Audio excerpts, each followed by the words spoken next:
and natural resources sector. In PYC, we are like a big family. We have a solid research division with team members coming from various interdisciplinary backgrounds. We also have non-research division that deals with daily business and administration work. We uphold independence, integrity, objectivity, and diversity as our core values. As part of our effort to be a knowledge center, PYC provides a library that hosts more than 10,000 books, articles, and other sources of information accessible online.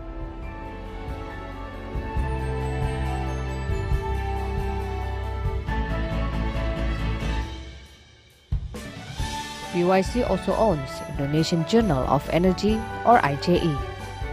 IJE aims to become an authoritative source of knowledge in energy field. PYC frequently conducts various discussions and forums that can be used as a starting point for collaboration to acknowledge the complexity of energy field. Besides giving proficient contributions of research in the field of energy and natural resources, PYC also takes part in social contributions for underprivileged society, in health and social well-being, and in the development of Indonesia's future generation. We want to build an ecosystem that is more integrated and more valuable for this nation. For more information, kindly visit our website at purnomo-yusgiantoro-center.org. Purnomo Yusgiantoro Center, working for a better future.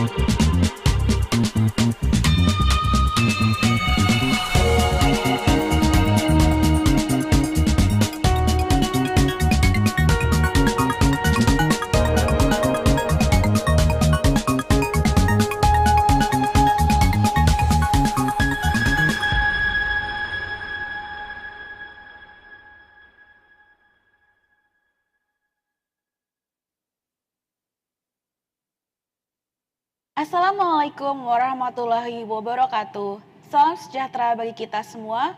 Om Swastiastu, Namo Buddhaya, Salam Kebajikan, Rahayu. Good evening, Your Excellencies, ladies and gentlemen. First of all, I would like to introduce myself. My name is 𝗘𝗲𝗍𝗍, an energy economic and financing researcher of PYC, and I will be your master of ceremony for today's session.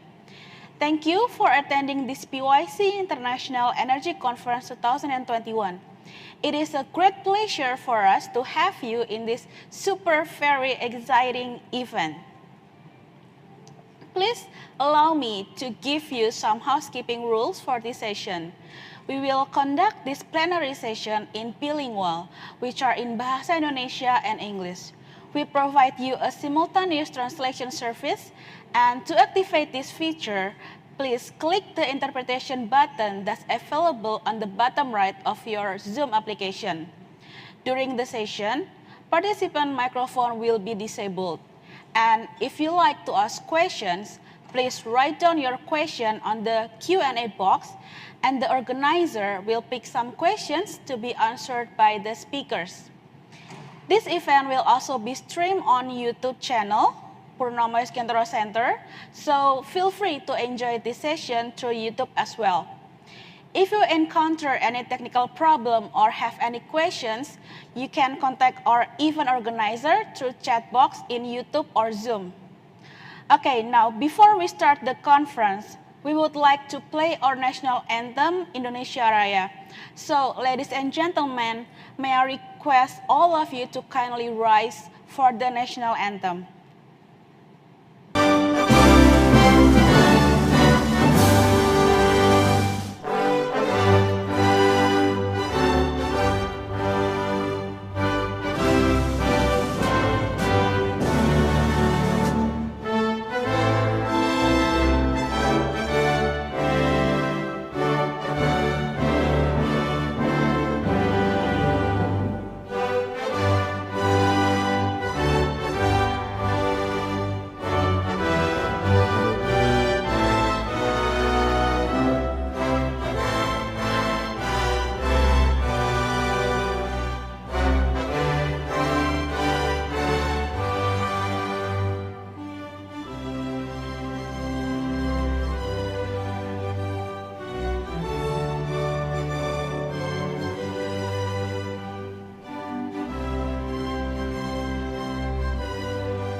to greet all the honorable speakers for this evening event.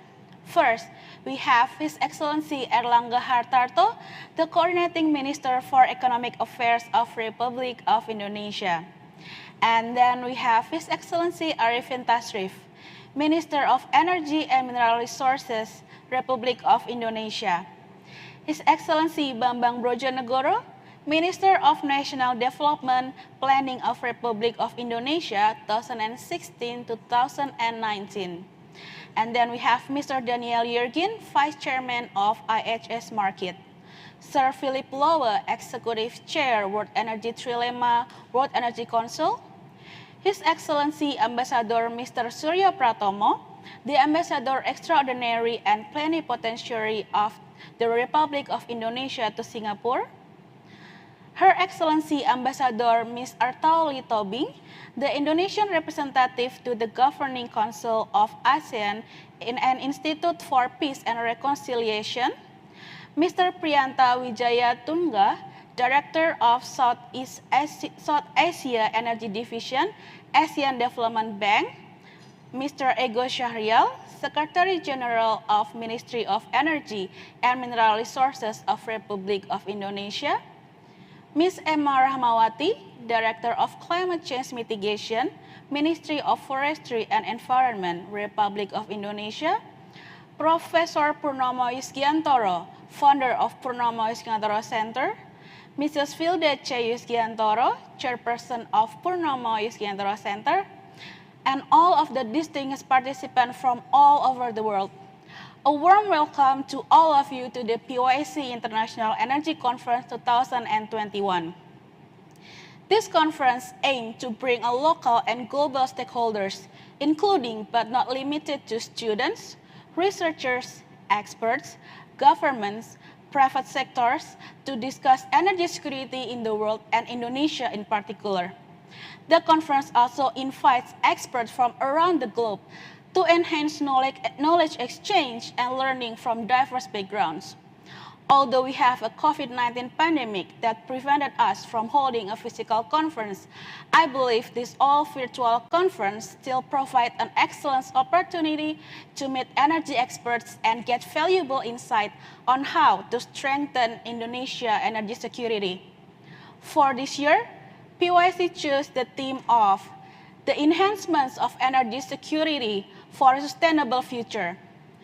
Recently, we have seen energy crisis in many countries, such as in Europe, China, and India. So, this theme is very interesting, considering the importance of enhancing energy security during the recovery of the COVID-19 pandemic. This conference is organized by Purnomo Yusgiantoro Center, or known as PYC. Also, this conference is supported by PT Sumber Segara Primadaya. Now, to start this conference, we are pleased to have Mrs. 𝗘𝗲𝗍𝗆 Yusgiantoro as chairperson of PYC to deliver the welcoming speech. Bu 𝗘𝗲𝗍, the stage is yours.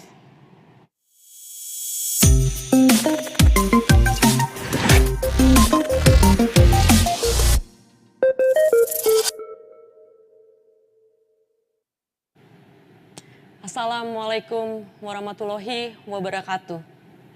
Om Swastiastu, Namo Buddhaya, Salam Sejahtera, Salam Kebajikan.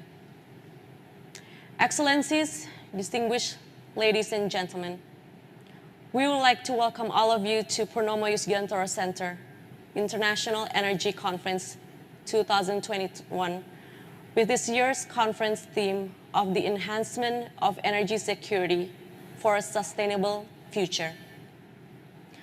We would like to express our sincere appreciation for His Excellencies 𝗘𝗲𝗿𝗆𝗆𝗏, the Coordinating Minister for Economic Affairs of Republic of Indonesia, His Excellencies 𝗖𝗲𝗿𝗆𝗏𝗆, the Minister of Energy and Mineral Resources Republic of Indonesia, His Excellencies Ambassador Suryo Pratomo, the Ambassador Extraordinary and Plenipotentiary of the Republic of Indonesia to Singapore, and all the participants here today. we would like to say thank you for all of your time at this conference. Distinguished ladies and gentlemen, please allow me to give a short overview about Purnomo Yusgiantoro Center, or known as PYC. PYC is a non-profit organization devoted to independent and in-depth research to provide policy solutions and recommendations in energy and natural resources at the local, regional, and global levels. It was founded in 2016 by Professor Purnomo Yusgiantoro himself, and since then, PYC has strived to become a well-known think tank in Indonesia, focusing on energy security. Most of us here today already know that energy is a vital sector that is integrated with many other sectors in Indonesia and also around the world. So it is crucial to see energy as a domain that requires approaches from various perspectives, such as policy, economy, environment, and technology, and thus for us to be comprehended holistically. The conference aims to gather and analyze through broad perspective to discuss how to enhance energy security for a sustainable future. So this conference will serve as a melting pot for this cause. We also believe that the knowledge, the experience, expertise brought by the invited speakers will enrich the discussions in this conference. Based on those inputs and discussions in the conference, PYC aims to produce a final brief report containing key recommendations to enhance energy security in Indonesia. In addition to that, we have also held photos, infographics, essays, and paper competitions, and received enthusiastic responses for all of our competitions. As for competitions, we received many exceptional works from Indonesia, as well as international participants, such as from India, Vietnam, and Zambia. We also would like to thank the paper reviewers, Dr. 𝗜脾𝘁𝗶𝗿𝗆 from Swiss German University, Dr. Sandy Kerr from Heriot-Watt University, and Dr. Sarjia from Universitas Gadjah Mada for their time, as they have selected well-qualified papers carefully and in line with the conference theme. We will announce all of the winners and thank all the participants for the participation. In addition to that, we have conducted PYC Energy Awards 2021. We will also announce the 2 winners of this prestigious Energy Awards at the end of the plenary session.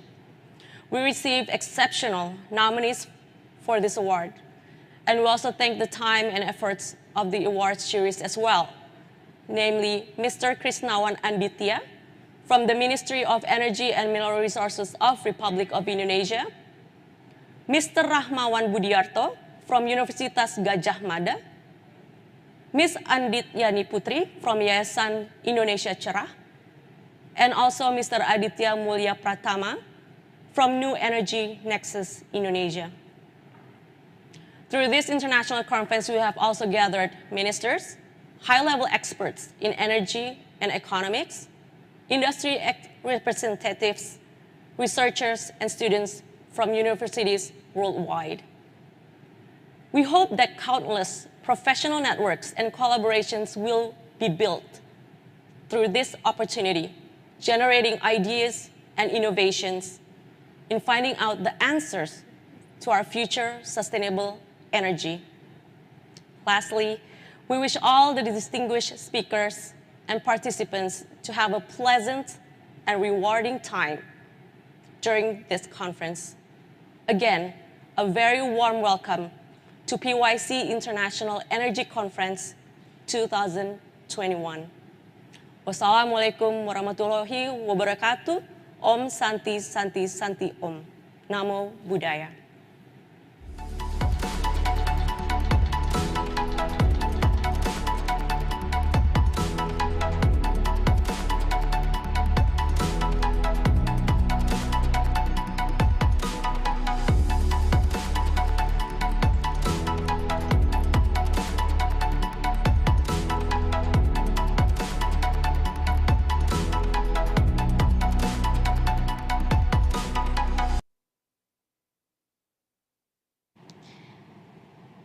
thank you for the warm welcoming speech, Ibu Filda.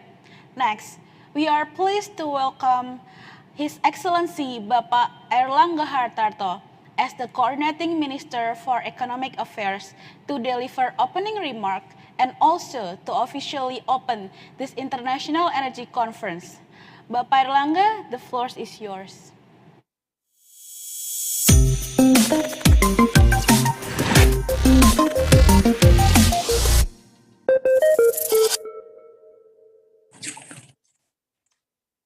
Terima kasih.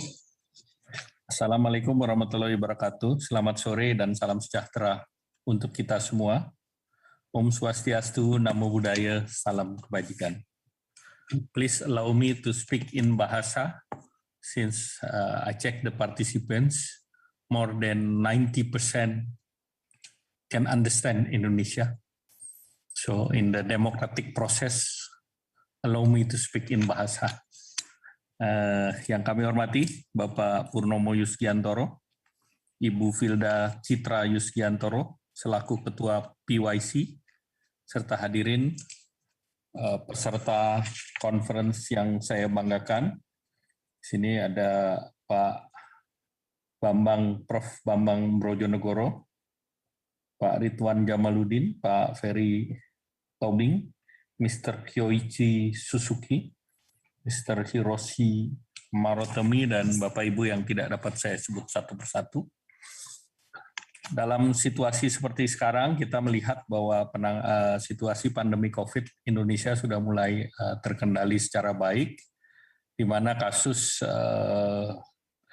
daripada reproduction rate sudah relatif di bawah 1, yaitu 0,62%, artinya satu orang menularkan 0,62, sehingga angkanya terus declining. Kemudian juga jumlah kasus harian sudah relatif lebih rendah, dan juga ini dibandingkan dengan bulan Juli yang lalu, di mana bisa mencapai 570.000 saat puncak, dan pada saat itu tingkat bed occupancy rumah sakit bisa mencapai 90%. Namun dengan dilakukannya PPKM secara bertahap, berjenjang, dan kita melihat bahwa penanganan PPKM mampu memutus mata rantai COVID, sehingga tentunya beberapa daerah termasuk di Jawa dan luar Jawa, kita seluruhnya sudah rata-rata di level 3, hanya beberapa kabupaten kota yang di level 4. Nah, kemudian tentu kita melihat bahwa jumlah yang divaksinasi juga Indonesia sudah cukup tinggi, di atas beberapa hari ini ditargetkan menuju 150 juta, sehingga tentunya ini membuat Indonesia menjadi negara kelima yang vaksinasinya relatif cukup tinggi. Nah, saat sekarang kondisi pasar energi ditandai dengan recovery-nya ekonomi, kenaikan demand yang cukup mendadak dan melonjak, maka kita lihat terjadi super cycle, tidak lepas juga di sektor komoditas energi, seperti harga gas dan batu bara, demikian pula dengan harga minyak, di mana harga-harga tersebut mengakibatkan perekonomian Indonesia membaik. Kita ketahui harga minyak bisa mencapai 81, harga batu bara juga tertinggi mendekati $240, sehingga tentu ini juga diikuti komoditas lain seperti kelapa sawit juga di angka 1.100, kemudian demikian pula nikel, koper, sehingga tentunya mendorong Indonesia secara perdagangan menjadi baik itu neraca perdagangan, terkait juga dengan kumulasi daripada cadangan devisa kita yang sudah mendekati 142 miliar. Nah, ketahanan energi menjadi penting, dan juga ini merupakan komoditas strategis, karena di satu pihak Indonesia mengekspor batu bara, namun di lain pihak juga mengimpor BBM, di mana ini sangat dipengaruhi karena dari berbagai sektor non-migas neracanya masih negatif. Jadi artinya sektor non-migas masih memberi beban kepada pemerintah, terutama untuk mendukung adanya perdagangan positif. Kita lihat di Inggris adanya musim panas yang sangat panas dan musim dingin yang dingin. Ada keterbatasan pasokan dari Rusia serta terkendala pada penyimpanan ataupun storage gas, dan ditambah lagi dalam konteks Eropa, Inggris juga sedang akan ada COP di sana, tentunya akan mendorong kebijakan lingkungan yang semakin ketat dan juga harga karbon yang sangat tinggi, sehingga komoditas energi terdorong menjadi tinggi juga. Pemulihan Cina mempunyai demand yang tinggi dan harga batu bara terdorong ke 230, dan ini adalah salah satu tertinggi selama sejarah. Dan dengan adanya pasokan gas yang terbatas, maka pasukan tujuan pasar Asia beralih ke Eropa, sehingga harga-harga di Asia seperti spot juga meningkat lebih tinggi untuk LNG di atas $25 per MMBTU. Nah, dalam situasi seperti ini, walaupun kondisi penerbangan belum normal, harga minyak bumi yang sudah mencapai $80 per barel, ini tentunya menjadi hal yang bagi Indonesia juga memberatkan perekonomian. Namun di lain pihak, Indonesia dengan penerapan B30 ada salah satu keuntungan, artinya delta antara harga kelapa sawit dan harga BBM relatif jaraknya menipis, sehingga ketersediaan dana untuk biodiesel 30 masih tersedia cukup sampai dengan akhir tahun. Nah, kemudian tentu kita lihat bahwa target daripada kesepakatan Paris, pemanasan global untuk kurang dari 2 derajat atau bahkan 1,5 derajat, ini beberapa negara sudah mendorong agar ada net zero emission di tahun 2050. Indonesia sendiri akan mendorong di tahun sekitar 2060. Hadirin yang saya banggakan, kondisi ketidakpastian tentunya berdampak kepada semua negara termasuk Indonesia, dan Indonesia mendorong perubahan iklim investasi dengan berbagai insentif, terutama juga kita sudah mendorong Undang-Undang Cipta Kerja, dan kita juga melihat bahwa dengan implementasi daripada Undang-Undang Cipta Kerja diharapkan kemudahan berbisnis akan lebih didorong, dan tentunya yang menjadi tantangan bagaimana mendorong iklim investasi di sektor mineral, sektor migas. Dan ini tentunya Pak Menteri ESDM akan mengupas ini secara lebih rinci. Nah, dari segi perekonomian nasional, kebijakan PPKM tentu akan terus dilanjutkan selama pandemi masih ada, dan tentunya kita juga berupaya agar dapat tercapai kekebalan imunitas atau herd immunity, di mana kita menargetkan di Desember ini bisa mencapai 80%, dan itu persyaratannya adalah kita mampu melakukan vaksinasi mulai bulan Oktober-September sebesar 2,3 juta per hari, dan di bulan November-Desember sekitar 1,8 sampai dengan 2 juta. Tantangan ini diketahui tidak mudah, tetapi kalau kita tidak melakukan, maka targetnya itu akan meleset ke tahun depan. Sehingga tentu ini akan mendorong keyakinan ataupun market confidence terhadap pemulihan ekonomi nasional. Pemerintah juga telah mendorong anggaran pemulihan ekonomi dan penanganan COVID yang besaran anggarannya sudah sekitar 700 triliun, dan khusus UMKM, pemerintah mendorong sektor kredit seperti kredit usaha rakyat sebesar 285 triliun. Nah, tentunya sektor ini diharapkan bisa penyangga terhadap pemulihan ekonomi. Namun di lain pihak yang khusus di sektor energi, kenaikan harga ini tentunya mendorong komoditas-komoditas lain, terutama substitusinya seperti batu bara.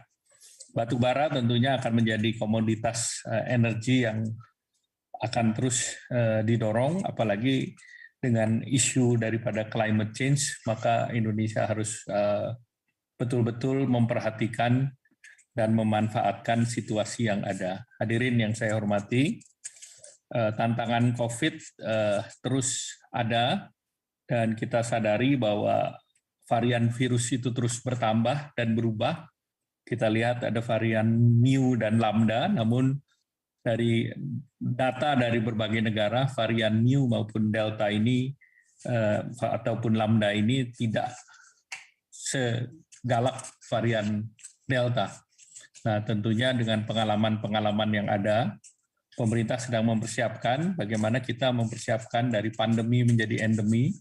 Beberapa prakondisi yang perlu disiapkan adalah kasus positif aktif itu ditargetkan di bawah 100.000, kemudian tentunya kita juga positivity rate di bawah 5%, dan tentunya kita harus mempersiapkan fasilitas kesehatan yang mampu menangani kenaikan atau lonjakan kasus seperti saat di bulan Juli yang lalu, berarti ketersediaan obat-obatan, ketersediaan daripada oksigen, persediaan dari tempat tidur itu penting untuk terus dipersiapkan, walaupun saat sekarang relatif bed occupancy rate itu sudah di bawah 10% secara nasional. Pemerintah juga terus melihat bahwa moratorium penggunaan energi fosil ataupun yang emisi karbonnya relatif lebih rendah, ini ada tekanan-tekanan ke sana, dan sepenuhnya kita mendorong bahwa ekonomi karbon baru bisa dirasakan manfaatnya apabila kita sudah mempersiapkan mekanisme perdagangan karbon. Nah, mekanisme perdagangan karbon ini tentu diminta agar bisa diselenggarakan, dan ini dipersiapkan mulai saat ini sampai dengan 5 tahun ke depan. Nah, tentu perubahan iklim ini menjadi sangat menjadi tantangan ke depan, dan penurunan emisi juga menjadi hal yang diminta oleh berbagai kalangan dan juga menjadi isu global. Baru-baru ini DPR mempersiapkan dan membahas RUU Kebijakan Umum Perpajakan yang akan ditetapkan pada hari Kamis besok, dan salah satu yang di dalamnya telah diputuskan yaitu adalah terkait dengan carbon tax. Nah, carbon tax ini direncanakan untuk dilaksanakan mulai 2022 sampai dengan 2024, dan sebelumnya akan didorong kebijakan carbon cap dan tax, dan akan dibuatkan diberlakukan secara terbatas untuk PLTU batubara, dan di tahun 2025 ini akan diberlakukan secara menyeluruh. Nah, tentunya dengan berbagai tantangan ini, kami juga berharap bahwa pemerintah tidak bergerak sendiri. Sektor swasta, akademisi, dan wadah pemikir think tank seperti PYC Center ini menjadi penting dan tepat waktu, karena inilah saat kita untuk melakukan riset rebooting perekonomian, termasuk di sektor energi, dan pemerintah menargetkan bahwa di tahun ini kita masih bisa tumbuh antara 3,7 sampai dengan 4,5 secara year on year, dan tahun depan ditargetkan 5,2, dan tentunya diharapkan sektor migas ini menjadi faktor penyangga, bukan menjadi beban bagi perkembangan perekonomian. Oleh karena itu, investasi harus terus didorong, terutama juga di sektor migas. Kita ketahui ada beberapa proyek besar migas yang tertunda. Nah, ini yang mungkin perlu dicarikan insentif-insentif apa yang diperlukan, ataupun perubahan-perubahan apa yang perlu dilakukan, sehingga sektor ini tidak business as usual. Kalau sektor lain sudah bisa berhasil dalam memperbaiki iklim untuk berusaha, maka sektor migas menjadi hal yang sangat penting, terutama juga bagaimana pengaturan dari segi distribusi, dari segi juga sektor ke retailnya, sehingga multiplier sektor di industri yang berbasis gas bisa terus berjalan. Selanjutnya saya juga sekali lagi memberikan apresiasi kepada Purnomo Yusgiantoro Center dengan acara ini sehingga dapat menyusun berbagai kebijakan untuk menjawab berbagai tantangan terutama di sektor energi yang berkeadilan dan berkesinambungan. Pada kesempatan ini izinkan saya sesuai tadi yang diminta oleh pembawa acara, bahwa saya diminta untuk membuka acara ini, maka dengan mengucapkan Bismillahirrahmanirrahim, maka acara Purnomo Yusgiantoro Center International Energy Conference secara resmi dibuka. Terima kasih, selamat melaksanakan konferensi. Wassalamualaikum warahmatullahi wabarakatuh.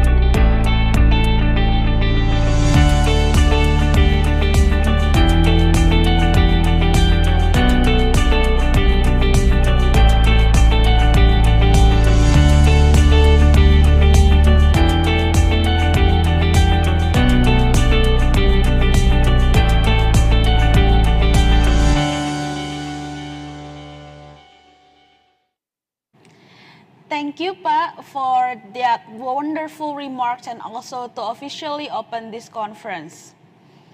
Now, since the International Energy Conference 2021 is officially open, I would like to invite His Excellency Bapak Ambassador Suryo Pratomo as moderator for the strategic talk as our very first session.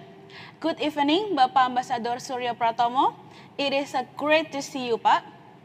Bapak Ambassador Suryo Pratomo currently acts as Ambassador Extraordinary and Plenipotentiary Embassy of the Republic of Indonesia to Singapore since 2020.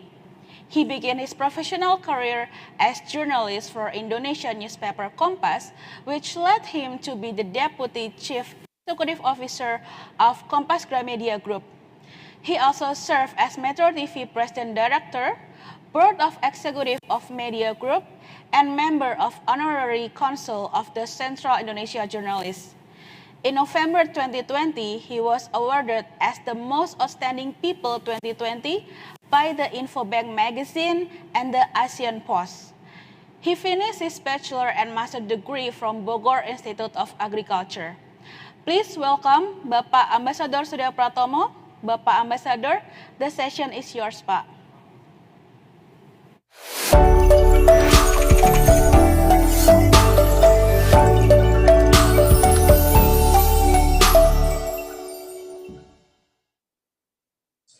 So thank you, Pak Sita, for generous introduction. Assalamualaikum warahmatullahi wabarakatuh.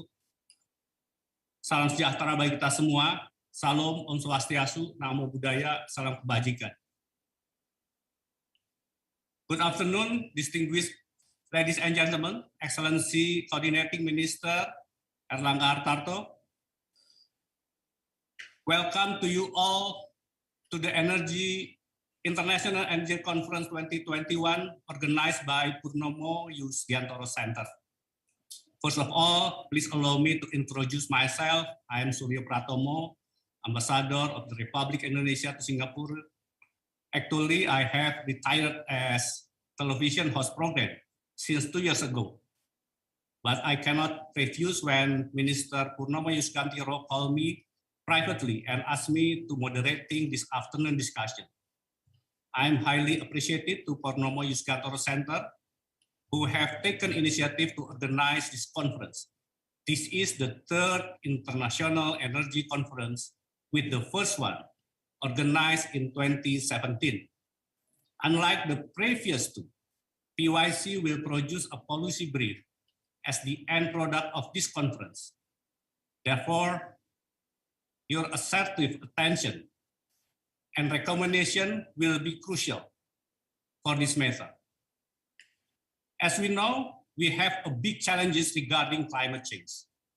The latest IPCC report illustrated that without immediate, rapid, and large-scale reduction in greenhouse gas emission, limiting global warming to 1.5 to 2 degrees centigrade will be beyond reach. Next week, leaders from G20 countries will meet in Rome to reach some understanding that they will be bring to COP26 in Glasgow in next November. One that contribute for increasing GHG emission is energy. Energy transition to more greener and less GHG emission unavoidable. But the question, how we could do that? Last week, China and UK facing a problem with supply of energy. In some region in China, they could believe in cold and dark in next winter because some of their coal power plant cannot operating because not get enough supply of coal. We will discussing that two issues for the next hours, and I will be moderating today's session, Strategic Talk, Energy Transition in Indonesia, 𝗘𝗲𝗿𝗆. So we have three special guests. First is Minister of Energy and Mineral Resources of the Republic of Indonesia, Excellency Ambassador 𝗖𝗓𝗏𝗏. Our second guest is truly academic and hold several positions in government in the last 7 years.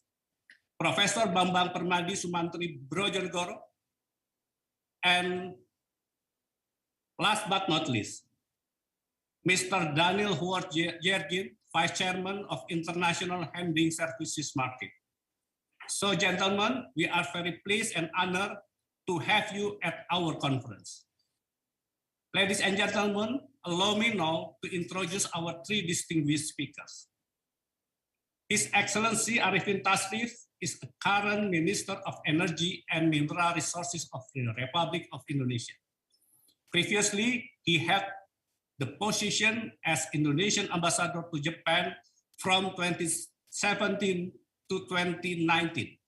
He had various careers in industry of the state-owned enterprises, such as Business Director of Rekayasa Industri, President Director of PT Petrokimia Gresik, and PT Pupuk Sriwijaya. He then became the first President Director of Pupuk Indonesia Holding Company in 2011. He was honored with Honorary Fellowship Award from ASEAN Federation of Engineering Organization due to his contribution to Indonesia and ASEAN engineering sectors. He holds a bachelor's degree in chemical engineering from ITB. Professor Bambang Brojonegoro currently holds position as commissioner in several private companies in Indonesia. Previously, he was the Minister of Finance 2014 until 2016, the Minister of National Development Planning from 2016 to 2019, and Minister of Research and Technology, Chief of National Research and Innovation Agency from 2019-2022. He started his career as an academia, lecturer, researchers, and faculty dean at the University of Indonesia. He obtained his PhD in Urban and Regional Planning from the University of Illinois at Urbana-Champaign. Daniel Yergin is a highly respected authority on energy, international politics, and economics, and this is the most important thing, a Pulitzer Prize winner. He is Vice Chairman of IHS Markit, a leading information and advisory firm. Dr. Jürgen Buchs, the prize, the Epic Quest for Oil, Money, and Power, was awarded the Pulitzer Prize, has been translated into 20 languages. Dr. Jürgen has served as the U.S. Secretary of Energy Advisory Board under 5 U.S. presidents. He is a member of the board of the Council on Foreign Relations, a senior trustee of the Brookings Institute, and a member of the energy think tank of the Government of India and the energy governor of the World Economic Forum. Among his recognition, he has been awarded a Lifetime Achievement Award by Prime Minister of India. He holds a bachelor from Yale University and PhD from Cambridge University, where he was a Marshall Scholar. Distinguished ladies and gentlemen, without further ado, let's jump into the discussion right now. So I will starting discussion with asking to Mr. Jürgen. Mr. Jürgen, how is the progress of the global energy transition to support the climate initiative program? Still unmute?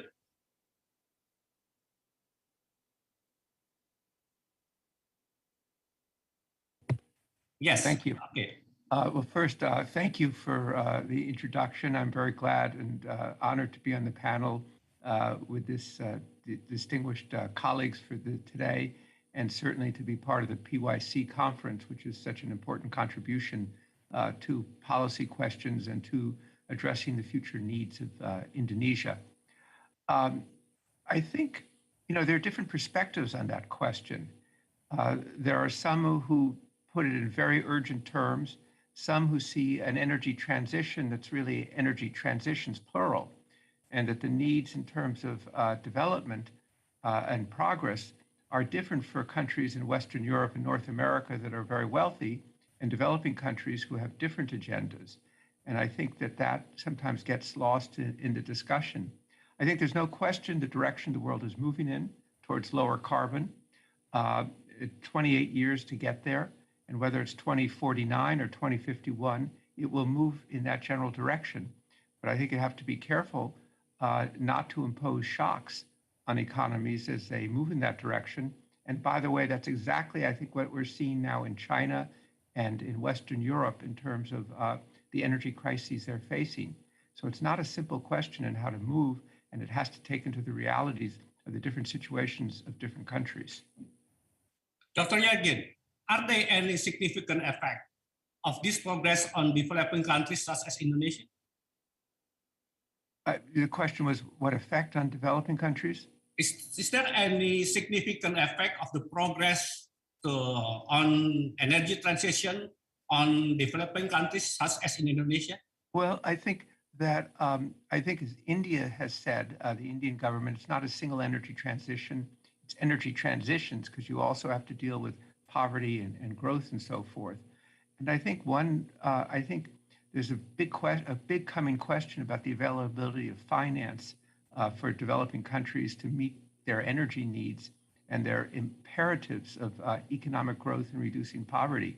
So I think there is right now a risk, and we may come out of Glasgow, of imposing a model, a Western European, North American model on developing countries, which have different situations.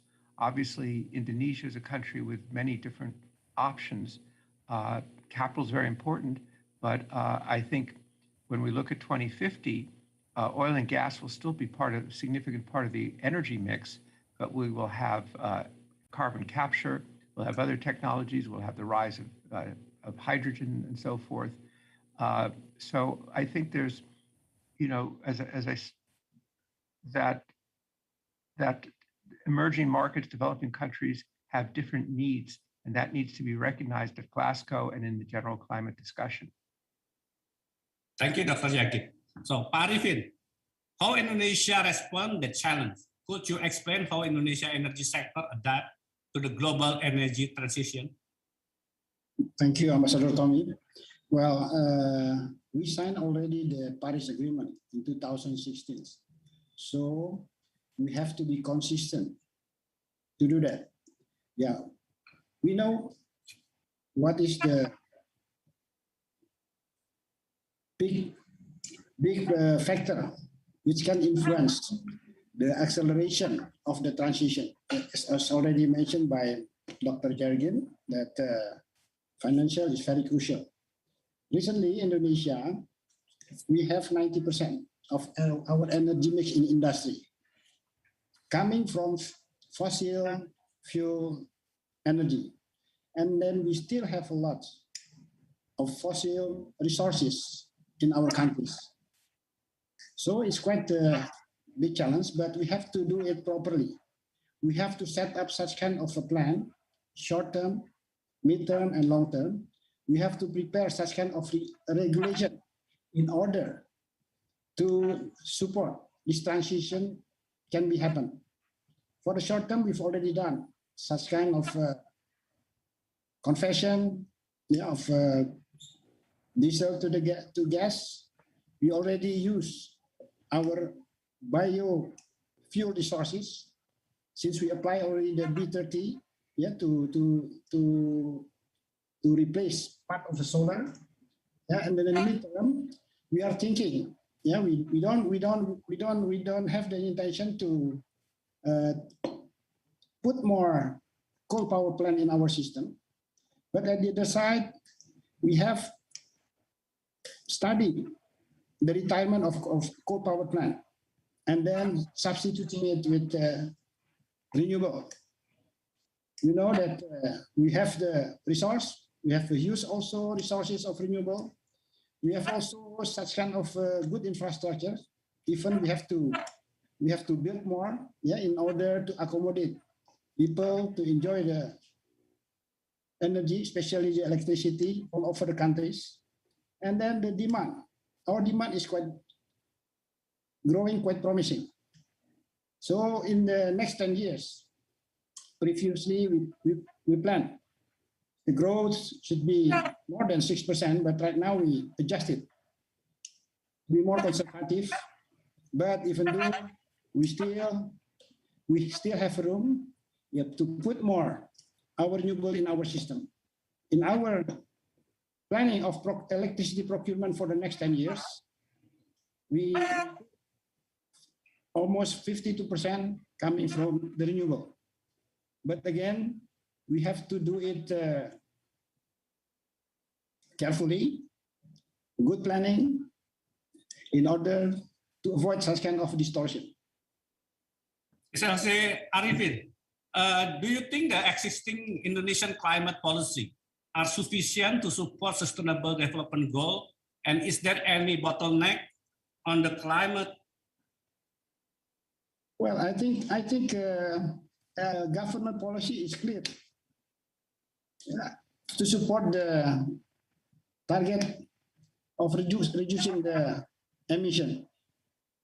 Recently we have, our target is in 2060, but we also looking the opportunity to accelerate that, maybe to match with other country target, which is 2050. But of course, we need such kind of cooperation and support, especially in the technology and also financial. Thank you, Pak Arifin. Pak Bambang, as a former minister who handling SDGs issues, how do you see the carbon pricing mechanism, like Pak 𝗘𝗲𝗿𝗆 mentioned, as the option to support SDGs number 7 or renewable energy target?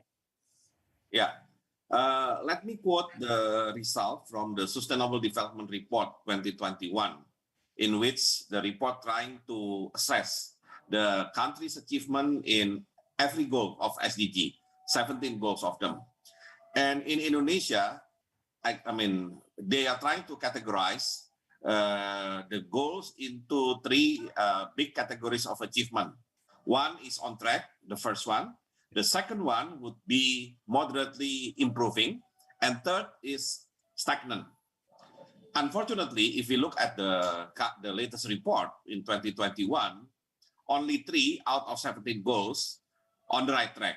and they have nothing to do with the climate change or the energy transition, because it includes, for example, economic growth, quality of education, and clean water sanitation. And if we are trying to focus on the goals that related to the climate change, then I can classify goal number 7, 13, 14, and 15. Because number 7, as you mentioned, is about affordable and clean energy, 13 about climate action, 14 life below water, and 15 life on land. From those 4, only goal number 7, affordable and clean energy, categorized as moderately improving. Unfortunately, the 13, 14, and 15, climate action, life below land, life on land, and life below water, they are all on the category of stagnant.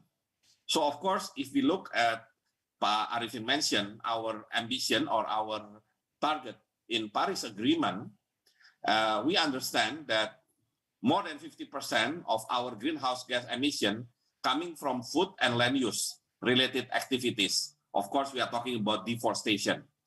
And the rest, of course, coming from different parts, including the energy.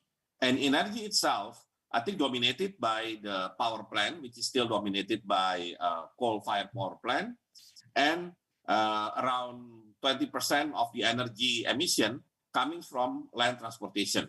So if we are talking about a carbon pricing mechanism, including the carbon tax that Minister Airlangga mentioned, I believe this will at least accelerate our effort to secure the achievement in goal number 7, in affordable and clean energy.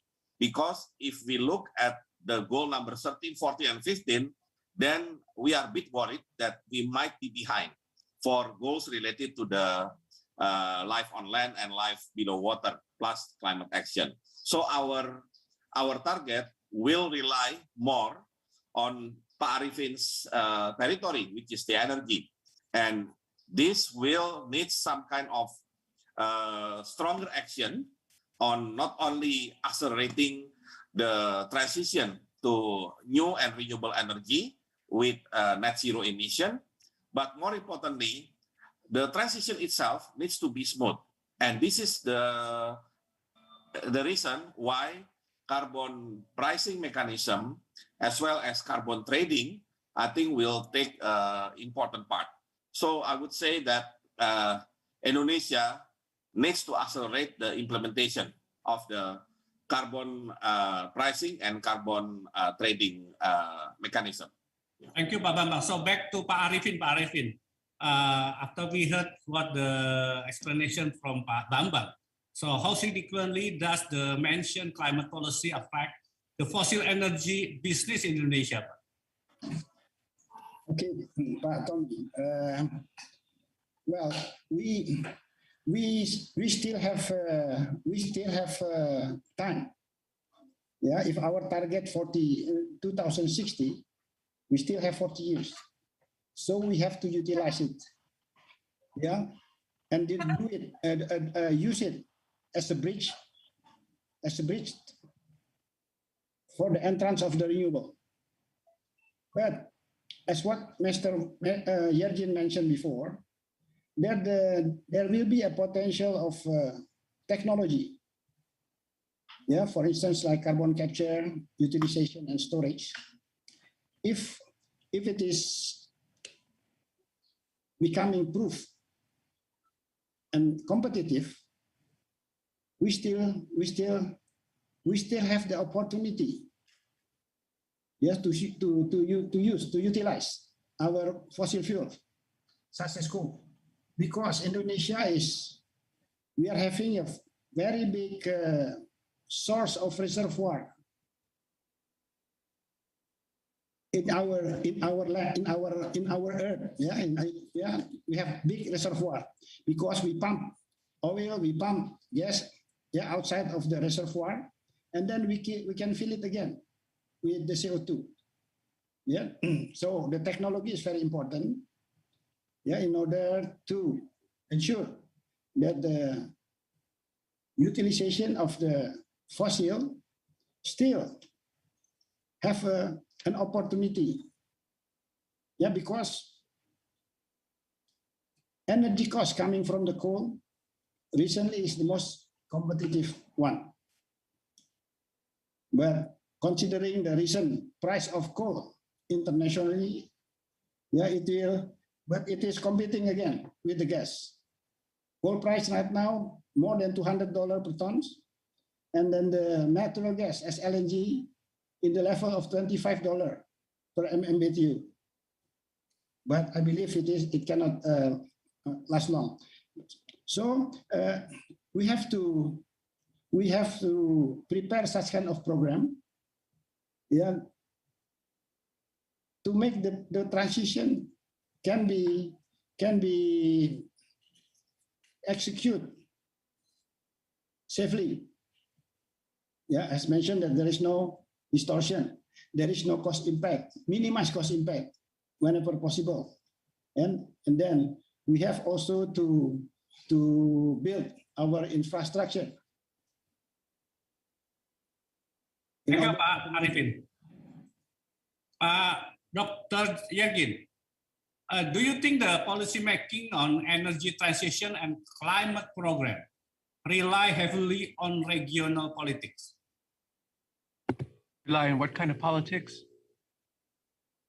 The policy making on energy transition and climate program rely heavily on regional politics or no? What do you think about that one? Whether it relies on politics, electoral, yeah. Regional politics, yeah. Electoral politics. Yeah. I think it does, and I think that what we're seeing there's a message about what's happening in Europe and in China now, which is, as the minister said, if you don't do it smoothly, if you don't do it in a balanced way, you can create crises, and you'll create a political backlash that will make it harder to go forward. And so I think that it needs to be done wisely and with political realities in mind, and not closing doors too quickly, as some want to do. And this is going to be a big question at Glasgow, because you're going to hear so much rhetoric. But on the other hand, that's happening at a time when Europe itself is in an energy crisis because of insufficient investment in current energy. And we saw that wind, for instance, provides 1/4 of Britain's electricity. Well, the wind didn't blow, and there was nothing you could do about it. And that was a real contributor to the current shock. So you really need a mixed energy system. And if you don't do it right, I think there will be political cost to it, which will make it harder to go forward. Pak Arifin, how does regional geopolitics affect policy making in Indonesia energy? Well, I think our relationship, yeah, with countries, especially our neighborhood countries, it's very good. Yeah, cooperation in the energy sector is running quite well. For instance, right now we have already have a program together with ASEAN countries to install the ASEAN grid, and then Singapore already enjoy the electricity coming from hydropower in Laos in amount of 100 megawatt. And then also Australia also recently prepared to send electricity from Darwin by using their solar panel, because they have irradiation capacity quite good there. And then they are going to cooperate with us. And then we also have a plan to connect Sumatra to Malacca, yeah, in order to supply also electricity for them. So I think politically, in energy, we have a common vision, same vision. So communication, yeah, and cooperation has to be built more stronger. So I think our ASEAN countries is solid, quite solid in this sector. I mean the energy sector. Yeah, I think you feel that also. Yeah.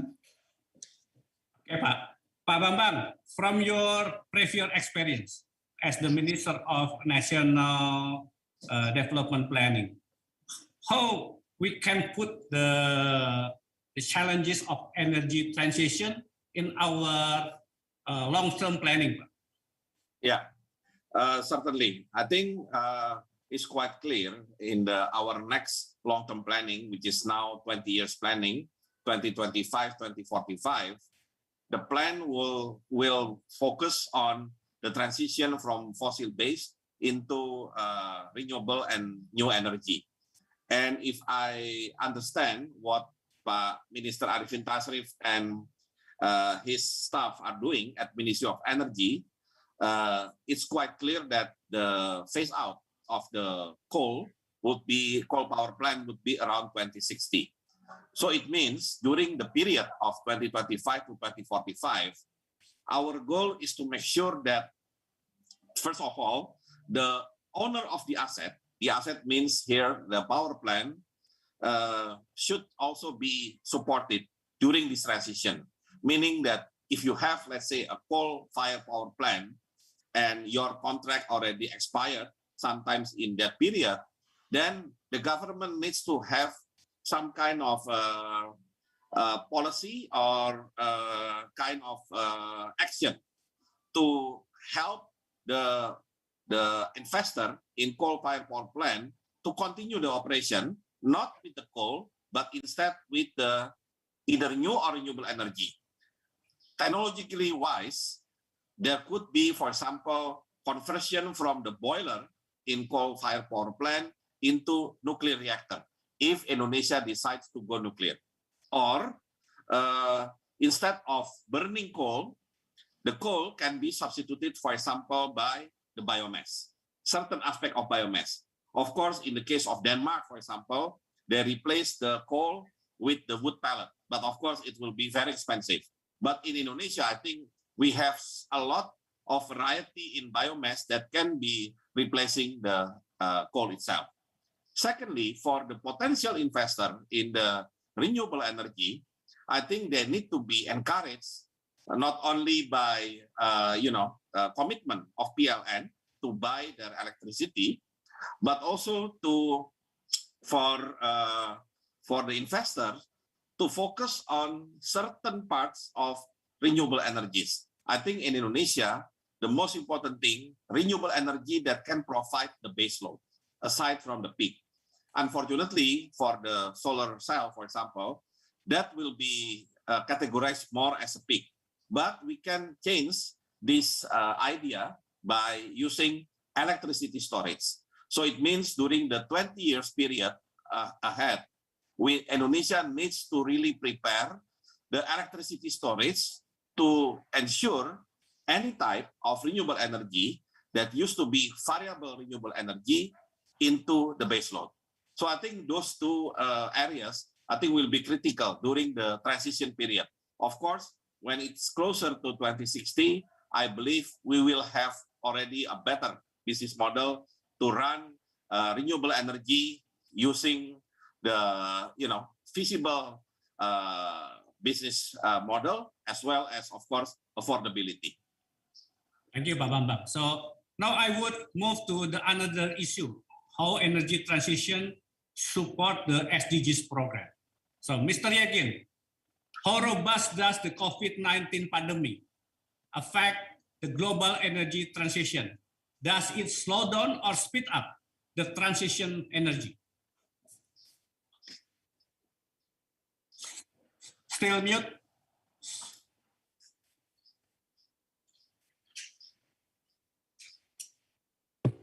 There was an initial thought that, during COVID, the big shutdown, that, the course of energy demand had changed. And then as we came out of COVID, although of course we're not out of it, as Indonesia knows well, and we still know in the United States, we saw quite a strong world economy and energy demand going up more than had generally been anticipated. So I think that, but what it also has done is COVID has contributed to a disruption of all the global supply chains, including that for energy. And I think that's a consequence that continues.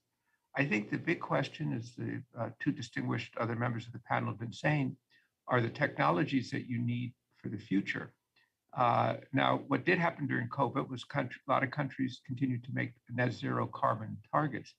But there's a big question here around technology, which is just stated, electricity storage that doesn't exist on scale. It's going to, many people are working on it, but we don't know what the timing will be. And that addresses the need of baseload. We have done an analysis at IHS Markit of the impact of China no longer supporting coal plants in Southeast Asia. And we see a gap in power development because of that. Because of course, coal, at least right now, but coal is generally inexpensive. And so we see a challenge for electricity in the ASEAN countries kind of in this decade while the other technologies occur. And we've heard several times the phrase smooth, smooth transition, not a bumpy transition. But I think what we're seeing now in Europe and China right now is a very big bump. And it's a warning about speed and trying to go too fast and confusing 2030 with 2050 or 2030 with 2060, because you really do need time to change a world economy that now runs 80% on fossil fuels. We've just done two major scenarios to try and understand going into Glasgow what the world energy system would look like. And in one of them, even in 2050, because of economic growth, population growth, you'll still see oil and gas demand, fairly high. In our what we call our green rules scenario, green rules, very aggressive policies. Even then, oil demand in the world is still 55, 56 million barrels a day. So oil and gas are going to be part of the transition. And then it becomes not a question about oil and gas, but how do you manage emissions? And we have to keep our focus that emissions is the target, and what's being discussed in the plan that was just discussed, will be very important contributions. But the thing you can't lose sight of is scale. And sometimes people lose sight of it. Today's solar, it's great. Cost is coming down. It's really going to develop. It's 0.2% of world energy. So there's a lot of development, and you, at the same time, need to continue to raise personal incomes and promote economic growth. Arifin, what do you think about Indonesia's current state of energy security? Is it sufficient enough to support the energy transition in Indonesia? Well, yeah, we have big resources of energy, even it is fossil or renewable. I think it's enough. Yeah, we are sufficient with the energy. The thing is how we use it. We need such kind of infrastructure. Yeah, we have to build infrastructure in order to facilitate our production, delivered to the consumer. We have already the programs. Our renewable energy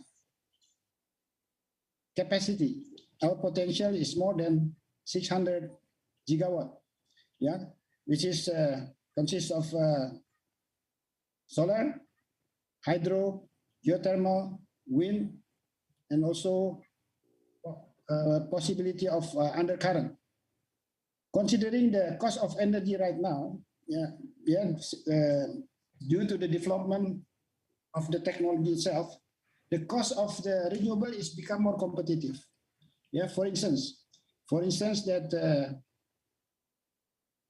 solar cost right now, we can get below 4%, below 4 cents per kilowatt hour. Also wind in United Arab Emirates, they get below 4%. But again, this kind of energy is intermittent type. So we think how to combine it with our gas.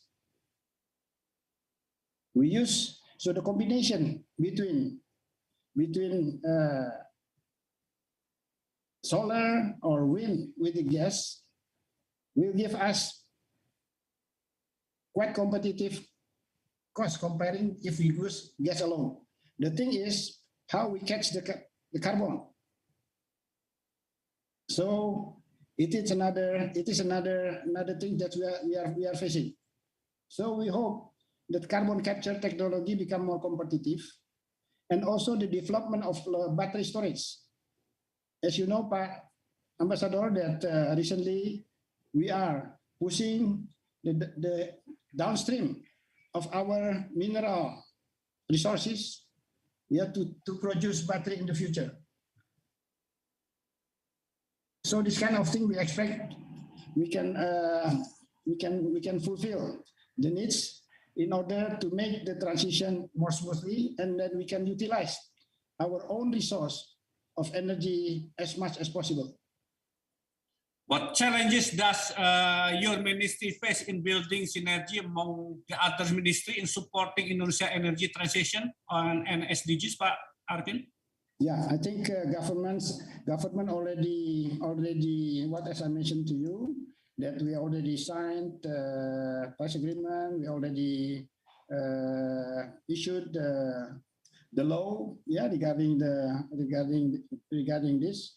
So I think the understanding is already there. Yeah, the thing is that the communication we have to make more intense. Yeah, and then also we have to make a very well prepared plan. Yeah, in order to smoothen the thing. The relation is quite good, very good relation among us. Yeah, you can ask Professor Bambang. So Pak Bambang, in your opinion, what others the ministry must do to set up to build the stronger presence supporting Indonesia SDGs, Pak? Yeah, as you know, SDG itself actually development goals reflecting the economic, social, and environmental sustainability simultaneously. So this is very ambitious goals, and the only things every ministry in a cabinet should do is to collaborate with each other.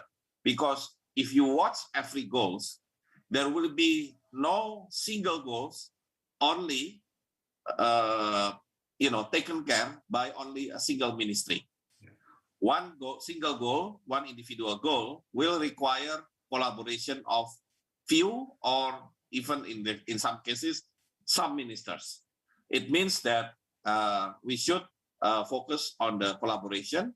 And related to the energy, of course, when we are talking about net zero emission, then Ministry Environment, Ministry of Energy, as well as, of course, Ministry of Planning needs to agree about what kind of system, what kind of energy transition towards net zero emission itself.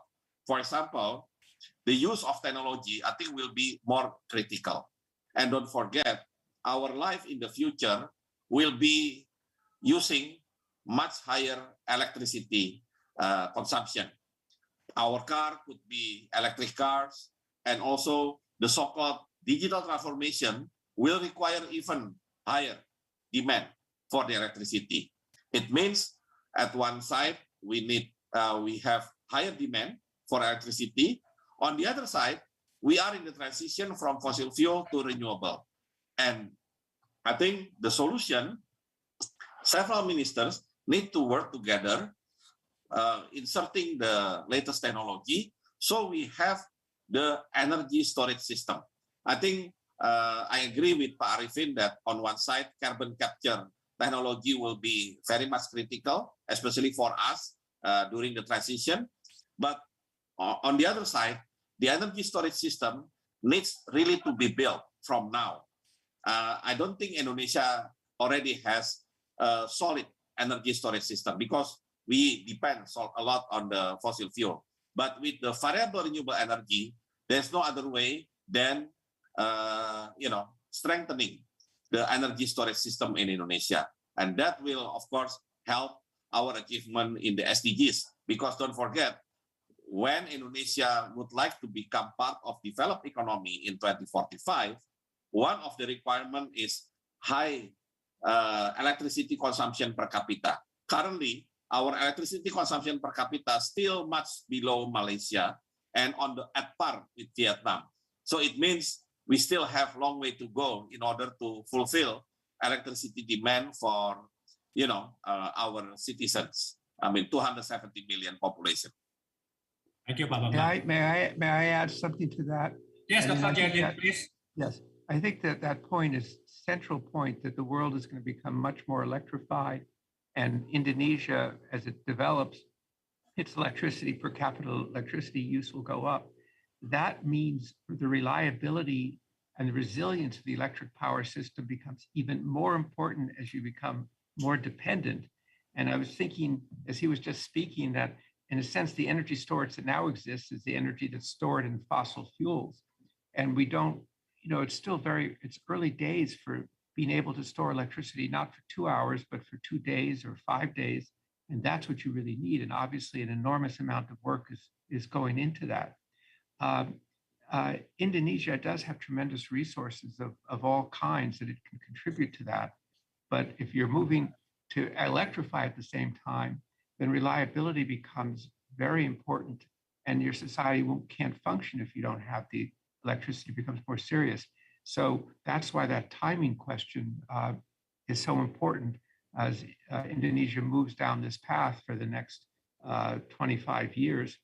And that's why I want to go back in my new book, The New Map, I talk about the different path for developing countries as opposed to developed countries. And that's why for developing countries, it's energy transitions. There's not a single transition as you have a goal in a United States or in Western Europe, but you have to move down multiple paths at the same time. Dr. Jardin, thank you to remind us about that issue. But do you think that any other threat that Indonesians should aware to achieving the energy transition and SDGs? Well, if that question is addressed to me, I think the threat is ambitions that are not matched by what's happening on the ground. And if you don't do this very thoughtfully, then you will have disruptions and you will have a backlash. France saw a backlash to what they were trying to do with a carbon tax on petrol. So I think, it has to be done realistically. And sometimes it sees to me the rhetoric, and certainly the rhetoric that will come out of Glasgow, will be very strong, but you have to deal with, as you said, a country of 270 million people where you have many imperatives at the same time. But that kind of coordination that was discussed and being realistic about it is a very important contribution in building on the capabilities that the country has. Dr. Jardin, so before we close our discussion, may I ask Dr. Jardin to give some recommendation to us how we should do to make a balance between energy transition and effort to reach SDGs? Well, I think it really means being sure that in terms of what's happening in the energy transition is also taking into account economic growth and not getting in a position where you're going to have disruptions of one kind or another. Now, of course, a lot of what happens is not in your hands. It's part of a global economy and what happens in the global economy. But I think it is there's a tendency to just, in some of the discussions I hear around the world, is to say, oh, this is all just going to move smoothly. But thinking through what are the real risks and understanding the timing and the scale of the challenge, I think is kind of a fundamental starting point. That's what I, in the writings I've done, I've tried to point out, and in the discussions, there's sometimes a thought that it's just easy to do this. And as all three of you know, and everybody in this, it's not easy to do it. It's complicated, and you have to do it in a very sensible way. Thank you, Dr. Yakin. Pak Bambang, may I have your closing statement, your recommendation, your idea about how we are tackle the challenges? Still unmute, Pak. Yeah, I believe one of important element of energy security is affordability, and we know currently the current technology still, puts the renewable energy at higher price. So I think for the preparation of transition energy to net zero emission, we always have to take a look at the affordability level. Make sure that any development on new and renewable energy always pay attention first on the affordability before we are talking about other things. Of course, we are talking about business feasibility is a must, but at the end of the day, affordability is very critical to the people. And don't let people be skepticism about the renewable energy, because sometimes they think renewable energy is more for the rich rather than for people in general. Arifin, may I have your closing statement? Yeah, I think we are already on the road. Yeah, on the road to enter the transition of energy. So we have to prepare. We have to prepare ourselves properly in order to make this transition can run smoothly.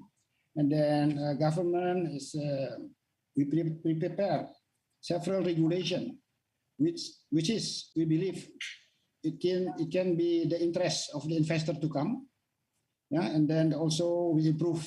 Yeah, we will improve all the regulation related to the permit to make an easier process to get the permit, which is mostly become the factor causing the investor not interest.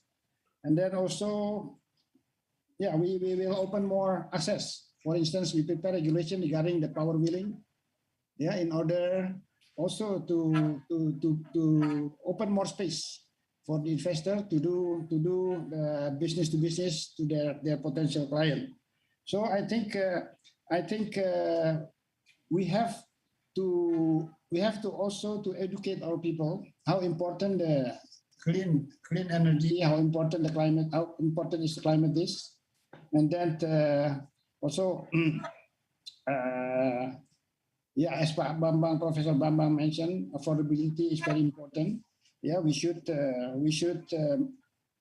prepare such kind of program that the implementation of the and renewable to enter to our system can be afforded by the people. Thank you.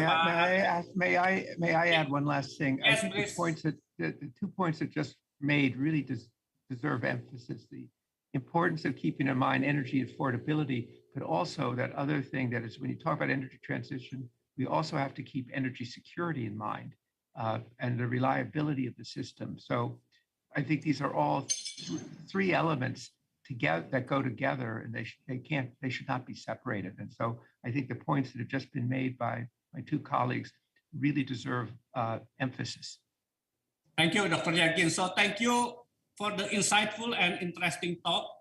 What I can highlight from this talk are energy transition as something that a must because we must save our planet.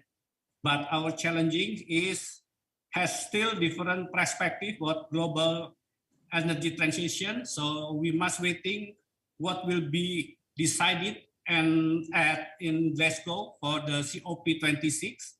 And Pak Bambang also mentioned that Indonesia is on the right track, but once again, the challenges for Indonesia, how to reach the goal, especially for carbon pricing mechanism to support SDGs number 7. So Indonesia long-term planning 20 years is renewable energy, but once again, how to make more smoothly, especially when we decided to end our power plant, coal power plant. And Pak Arifin Tasrif also have already explained about that. We have a short-term plan, middle-term plan, and long-term. So, but energy, Indonesia on the right track. Collaboration is very important thing, and the other one is technology that also very important. The collaboration, affordability, and energy security. So that is the 4 point that I think must be highlighted.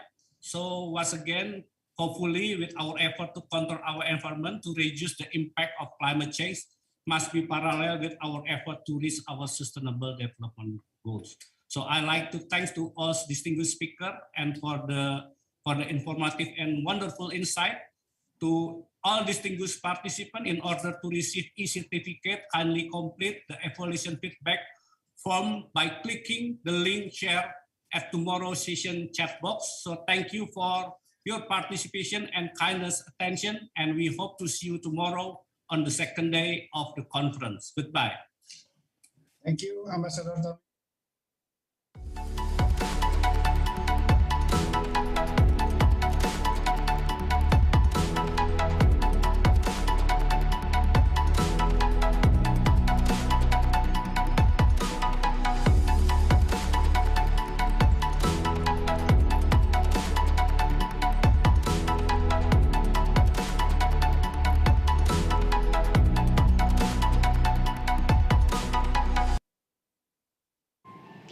Wow, that was a very insightful, high-level discussion. Thank you for bringing such discussion for us, Pak. Now, ladies and gentlemen, we will have 30 minutes break before our plenary session. The plenary session will start at 6 p.m. Jakarta time, so please back to the Zoom webinar on time with the same link because there will be a much more interesting discussion coming next, and in the end of this session, there will be a competition winner announcement. So, see you in a bit.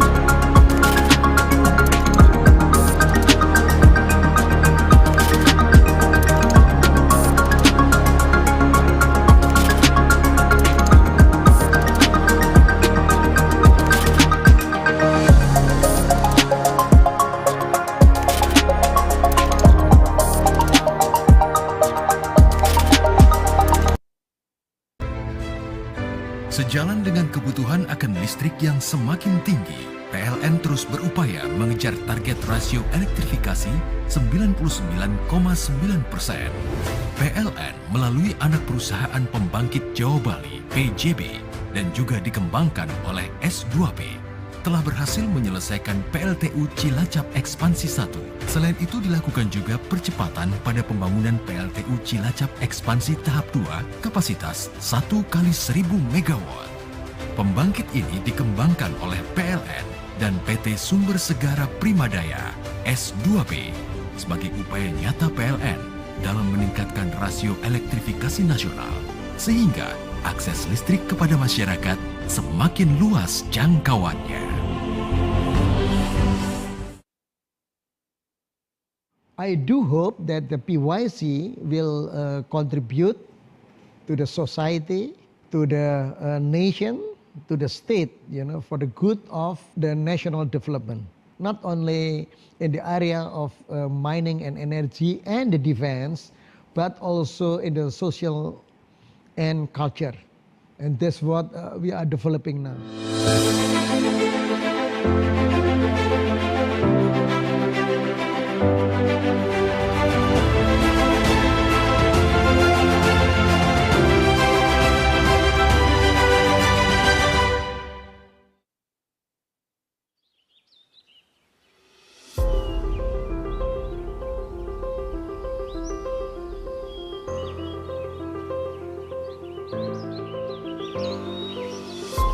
We did establish the PYC on the June 16, 2016.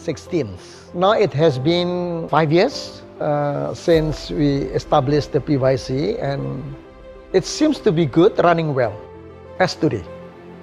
Well, the first idea was we want to have the think tank organization, the center, that is non-profit and independent, because we will not affiliate with any organization, but we want to be free to express our study, to express our research, and mainly we focus on the two things. The first one is the mining and energy, and then the second thing is in the area of the defense, because I was also there, dedicate myself in the area of defense. We do have the museum, also the gallery, and also the library, and also the research team, and will also develop in the future that the research team will be stronger and stronger. We would like to see the Purnomo Yusgiantoro Center is growing up under the leadership of Dr. 𝗘្���𝗿𝗆. I believe that the organization will be developing well in the future and give the contribution to the society, to the public, to the nation, and to the country.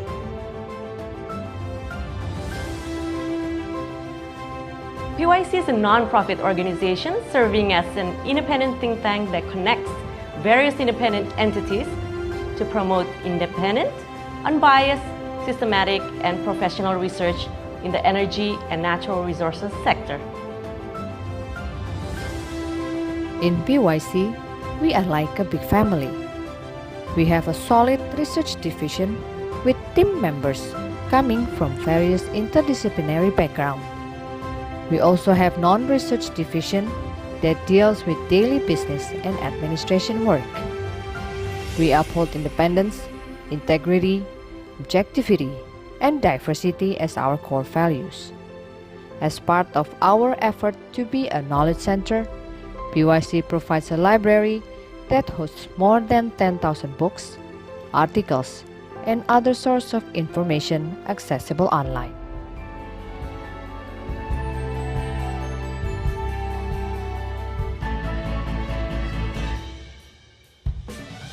PYC also owns Indonesian Journal of Energy, or IJE. IJE aims to become an authoritative source of knowledge in energy field. PYC frequently conducts various discussions and forums that can be used as a starting point for collaboration to acknowledge the complexity of energy field. Besides giving proficient contributions of research in the field of energy and natural resources, PYC also takes part in social contributions for underprivileged society, in health and social well-being, and in the development of Indonesia's future generation.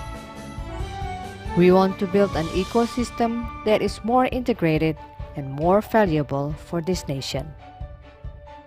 For more information, kindly visit our website at purnomoyusgiantorocenter.org. Purnomo Yusgiantoro Center, working for a better future.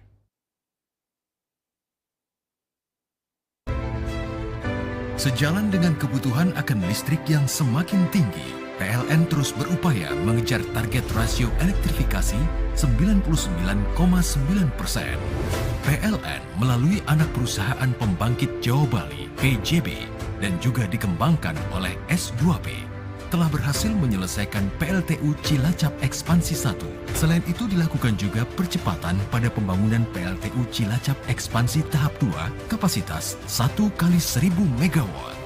Pembangkit ini dikembangkan oleh PLN dan PT Sumber Segara Primadaya 𝗘𝗲𝗿 sebagai upaya nyata PLN dalam meningkatkan rasio elektrifikasi nasional sehingga akses listrik kepada masyarakat semakin luas jangkauannya. I do hope that the PYC will contribute to the society, to the nation, to the state, for the good of the national development.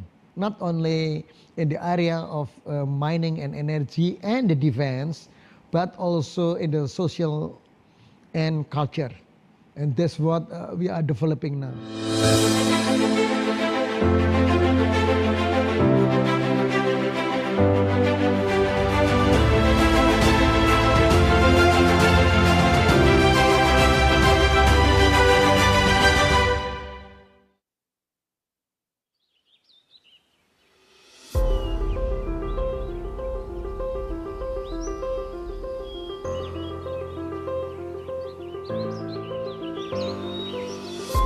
We did establish the PYC on the June 16, 2016. Now it has been 5 years since we established the PYC, and it seems to be good, running well, as today. Well, the first idea was we want to have the think tank organization, the center, that is non-profit and independent, because we will not affiliate with any organization, but we want to be free to express our study, to express our research. And mainly we focus on the two things. The first one is the mining and energy. And then the second thing is in the area of the defense, because I was also there, dedicate myself in the area of defense. We do have the museum, also the gallery, and also the library, and also the research team. And we'll also develop in the future that the research team will be stronger and stronger. We would like to see the Purnomo Yusgiantoro Center is growing up under the leadership of Dr. 𝗜樋𝗶𝗍 Yusgiantoro. I believe that the organization will be developing well in the future and give the contribution to the society, to the public, to the nation, and to the country.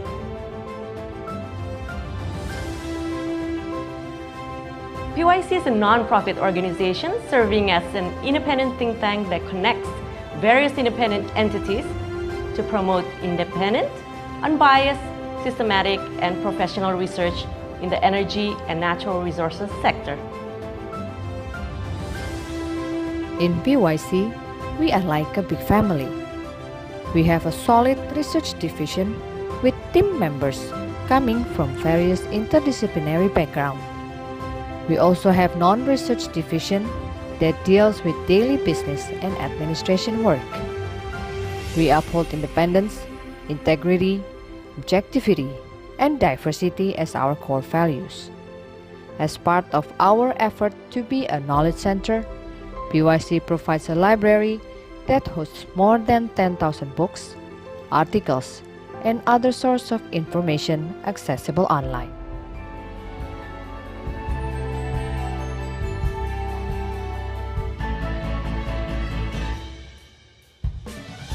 PYC also owns Indonesian Journal of Energy, or IJE. IJE aims to become an authoritative source of knowledge in energy field. PYC frequently conducts various discussions and forums that can be used as a starting point for collaboration to acknowledge the complexity of energy field. Besides giving proficient contributions of research in the field of energy and natural resources, PYC also takes part in social contributions for underprivileged society, in health and social well-being, and in the development of Indonesia's future generation. We want to build an ecosystem that is more integrated and more valuable for this nation. For more information, kindly visit our website at purnomoyusgiantorocenter.org. Purnomo Yusgiantoro Center, working for a better future.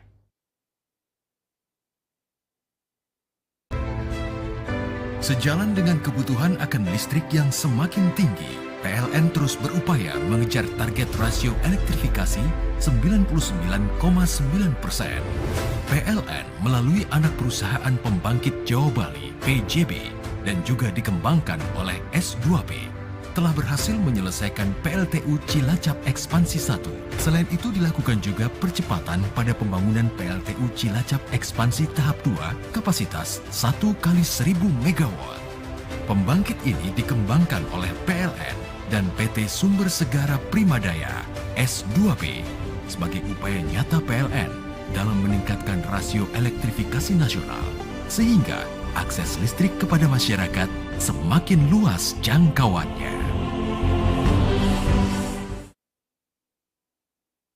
I do hope that the PYC will contribute to the society, to the nation, to the state, for the good of the national development. Not only in the area of mining and energy and the defense, but also in the social and culture. And that's what we are developing now.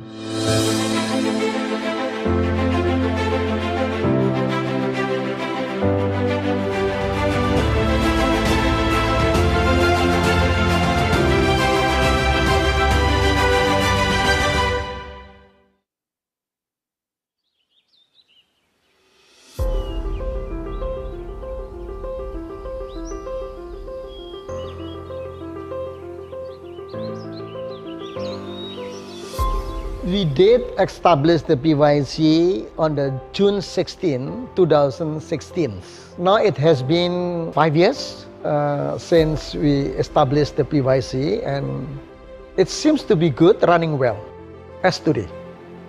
Well, the first idea was we want to have the think tank organization, the center, that is non-profit and independent, because we will not affiliate with any organization, but we want to be free to express our study, to express our research. And mainly we focus on the two things. The first one is the mining and energy. And then the second thing is in the area of the defense. Because I was also there, dedicate myself in the area of defense. We do have the museum, also the gallery, and also the library, and also the research team. And we'll also develop in the future that the research team will be stronger and stronger. We would like to see the Purnomo Yusgiantoro Center is growing up under the leadership of Dr. 𝗘𝗲𝗿𝗆 Yusgiantoro. I believe that the organization will be developing well in the future and give the contribution to the society, to the public, to the nation, and to the country.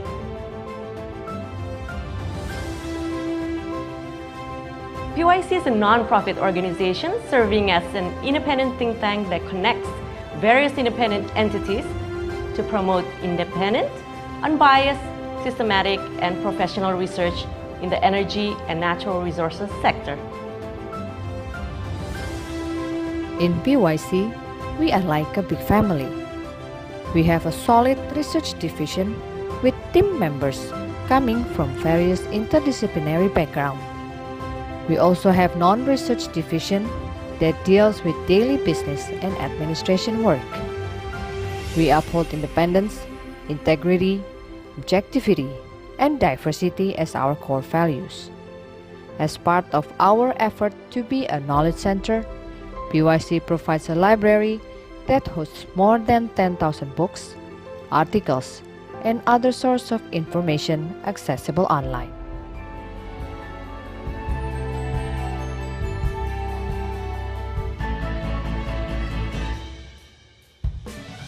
PYC also owns Indonesian Journal of Energy, or IJE. IJE aims to become an authoritative source of knowledge in energy field. PYC frequently conducts various discussions and forums that can be used as a starting point for collaboration to acknowledge the complexity of energy field. Besides giving proficient contributions of research in the field of energy and natural resources, PYC also takes part in social contributions for underprivileged society, in health and social well-being, and in the development of Indonesia's future generation. We want to build an ecosystem that is more integrated and more valuable for this nation.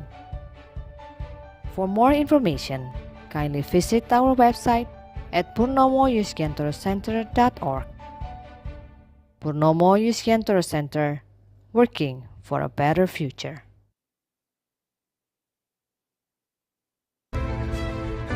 Sejalan dengan kebutuhan akan listrik yang semakin tinggi, PLN terus berupaya mengejar target rasio elektrifikasi 99,9%. PLN melalui anak perusahaan pembangkit Jawa Bali, PJB, dan juga dikembangkan oleh 𝗖𝗲𝗿𝗆𝗆 telah berhasil menyelesaikan PLTU Cilacap Ekspansi 1. Selain itu dilakukan juga percepatan pada pembangunan PLTU Cilacap Ekspansi tahap 2 kapasitas 1x1000 MW. Pembangkit ini dikembangkan oleh PLN dan PT Sumber Segara Primadaya 𝗖𝗲𝗿 sebagai upaya nyata PLN dalam meningkatkan rasio elektrifikasi nasional sehingga akses listrik kepada masyarakat semakin luas jangkauannya. I do hope that the PYC will contribute to the society, to the nation, to the state, for the good of the national development. Not only in the area of mining and energy and the defense, but also in the social and culture. And that's what we are developing now.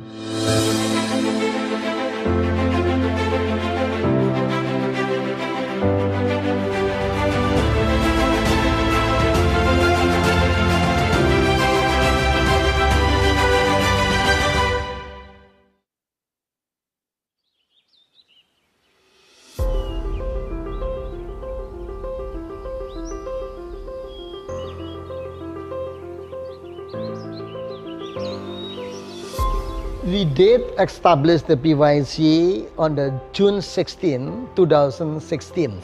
Now it has been 5 years since we established the PYC, and it seems to be good, running well, as today. Well, the first idea was we want to have the think tank organization, the center, that is non-profit and independent, because we will not affiliate with any organization, but we want to be free to express our study, to express our research. And mainly we focus on the two things. The first one is the mining and energy. And then the second thing is in the area of the defense. Because I was also there, dedicate myself in the area of defense. We do have the museum, also the gallery, and also the library, and also the research team. And we'll also develop in the future that the research team will be stronger and stronger. We would like to see the Purnomo Yusgiantoro Center is growing up under the leadership of Dr. 𝗘𝗲𝗿 Yusgiantoro. I believe that the organization will be developing well in the future and give the contribution to the society, to the public, to the nation, and to the country.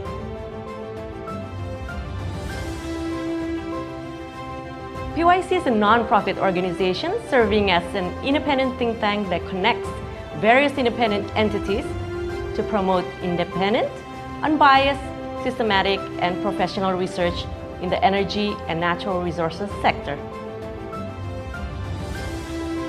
In PYC, we are like a big family. We have a solid research division with team members coming from various interdisciplinary backgrounds. We also have non-research division that deals with daily business and administration work.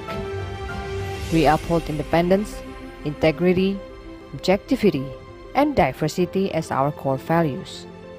As part of our effort to be a knowledge center, PYC provides a library that hosts more than 10,000 books, articles, and other sources of information accessible online.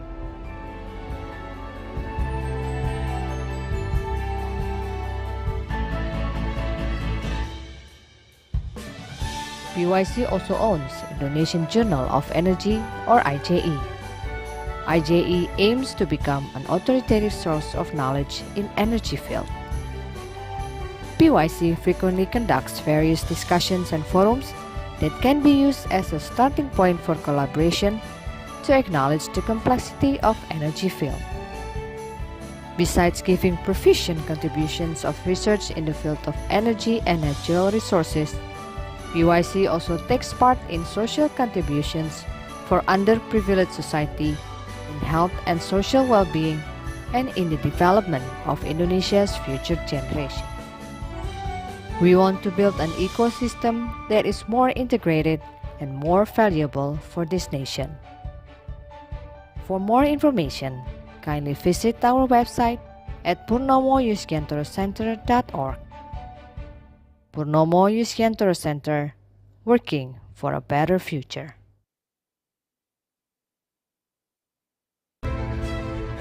Sejalan dengan kebutuhan akan listrik yang semakin tinggi, PLN terus berupaya mengejar target rasio elektrifikasi 99,9%. PLN melalui anak perusahaan pembangkit Jawa Bali, PJB, dan juga dikembangkan oleh 𝗖𝗲𝗿𝗴𝘆, telah berhasil menyelesaikan PLTU Cilacap Ekspansi 1. Selain itu dilakukan juga percepatan pada pembangunan PLTU Cilacap Ekspansi tahap 2 kapasitas 1x1000 MW. Pembangkit ini dikembangkan oleh PLN dan PT Sumber Segara Primadaya 𝗖𝗲𝗿 sebagai upaya nyata PLN dalam meningkatkan rasio elektrifikasi nasional sehingga akses listrik kepada masyarakat semakin luas jangkauannya. I do hope that the PYC will contribute to the society, to the nation, to the state, for the good of the national development. Not only in the area of mining and energy and the defense, but also in the social and culture. And that's what we are developing now.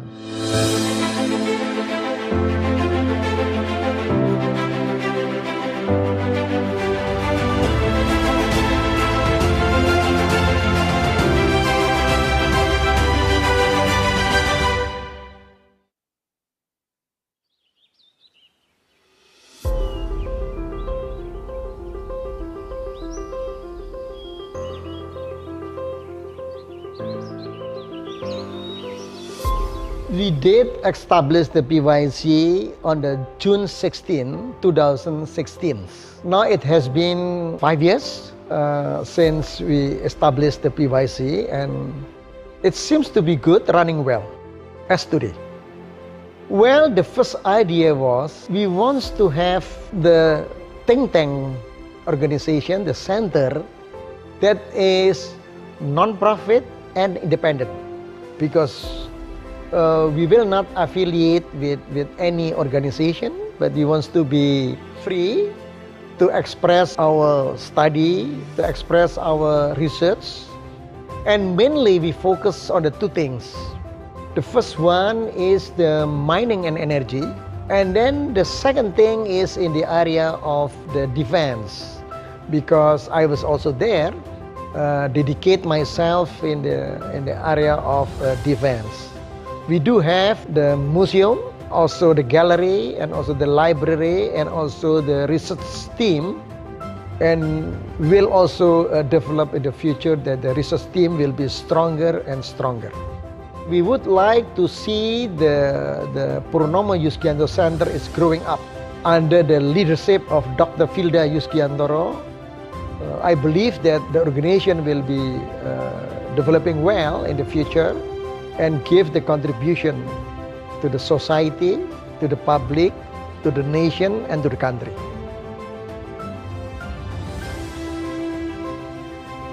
PYC is a non-profit organization serving as an independent think tank that connects various independent entities to promote independent, unbiased, systematic, and professional research in the energy and natural resources sector.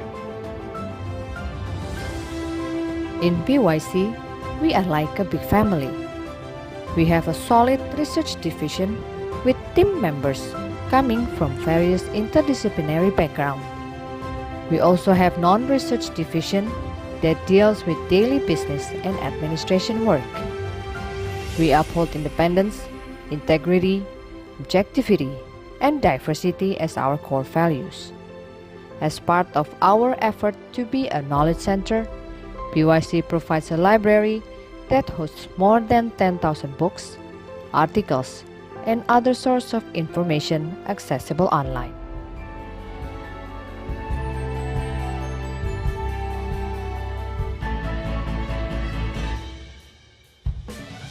PYC also owns Indonesian Journal of Energy or IJE. IJE aims to become an authoritative source of knowledge in energy field. PYC frequently conducts various discussions and forums that can be used as a starting point for collaboration to acknowledge the complexity of energy field. Besides giving proficient contributions of research in the field of energy and natural resources, PYC also takes part in social contributions for underprivileged society, in health and social well-being, and in the development of Indonesia's future generation. We want to build an ecosystem that is more integrated and more valuable for this nation. For more information, kindly visit our website at Purnomo Yusgiantoro Center.org. Purnomo Yusgiantoro Center, working for a better future.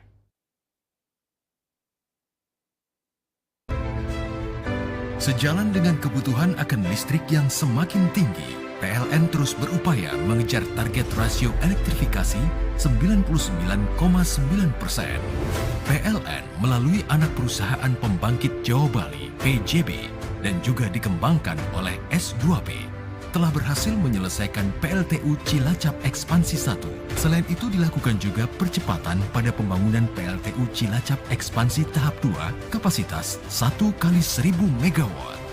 Pembangkit ini dikembangkan oleh PLN dan PT Sumber Segara Primadaya 𝗖𝗲𝗿 sebagai upaya nyata PLN dalam meningkatkan rasio elektrifikasi nasional sehingga akses listrik kepada masyarakat semakin luas jangkauannya. I do hope that the PYC will contribute to the society, to the nation, to the state, for the good of the national development. Not only in the area of mining and energy and the defense, but also in the social and culture. And that's what we are developing now.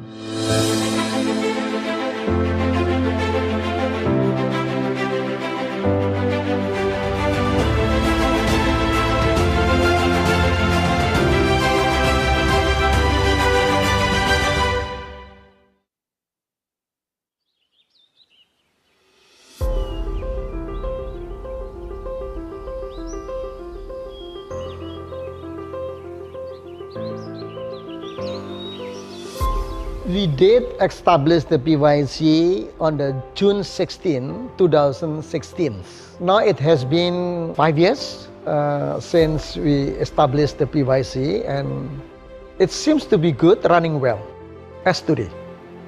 Well, the first idea was we want to have the think tank organization, the center, that is non-profit and independent, because we will not affiliate with any organization, but we want to be free to express our study, to express our research. And mainly we focus on the two things. The first one is the mining and energy. And then the second thing is in the area of the defense, because I was also there, dedicate myself in the area of defense. We do have the museum, also the gallery, and also the library, and also the research team. And we'll also develop in the future that the research team will be stronger and stronger. We would like to see the Purnomo Yusgiantoro Center is growing up under the leadership of Dr. 𝗘្𝗲𝗿𝗆 Yusgiantoro, I believe that the organization will be developing well in the future and give the contribution to the society, to the public, to the nation, and to the country.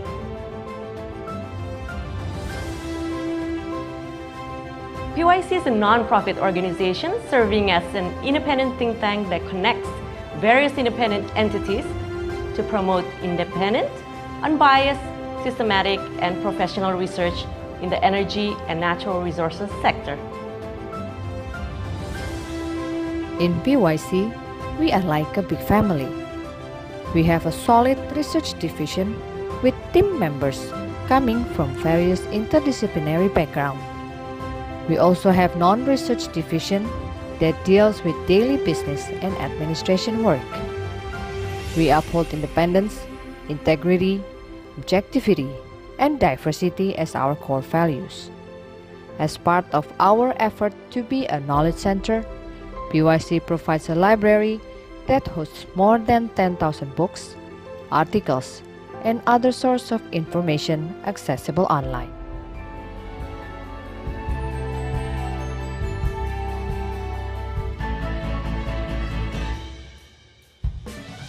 PYC also owns Indonesian Journal of Energy or IJE.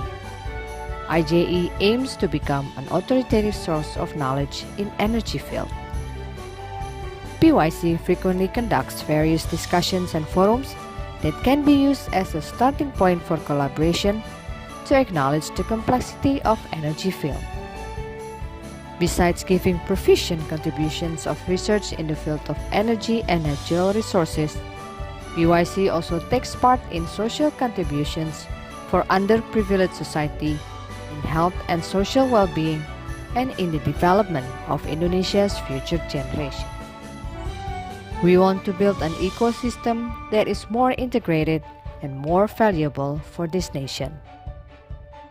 For more information, kindly visit our website at purnomoyusgiantorocenter.org. Purnomo Yusgiantoro Center, working for a better future.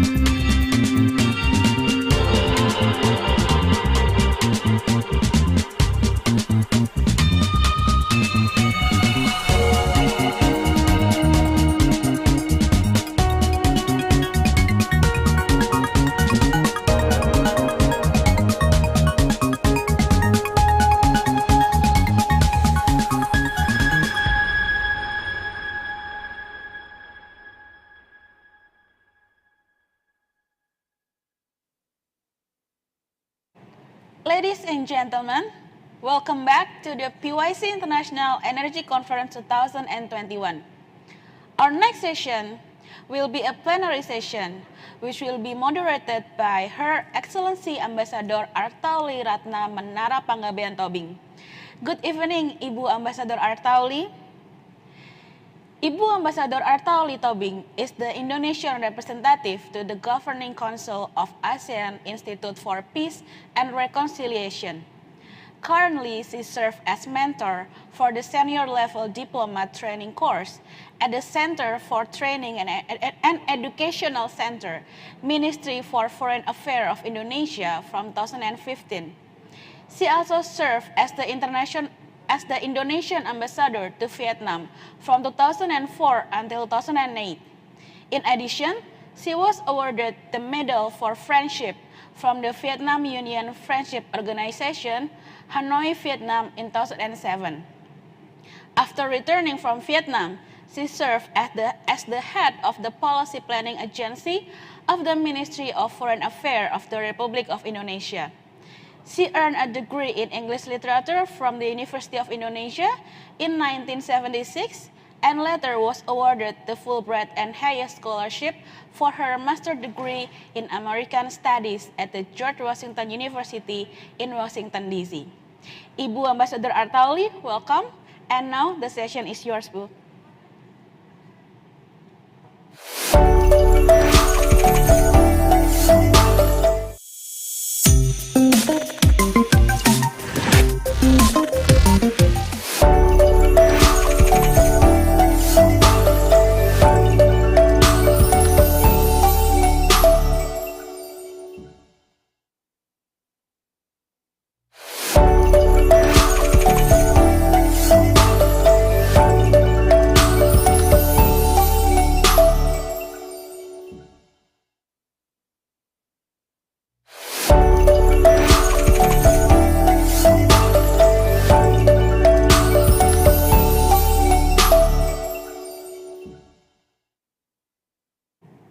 Thank you, moderator, for your kind introduction.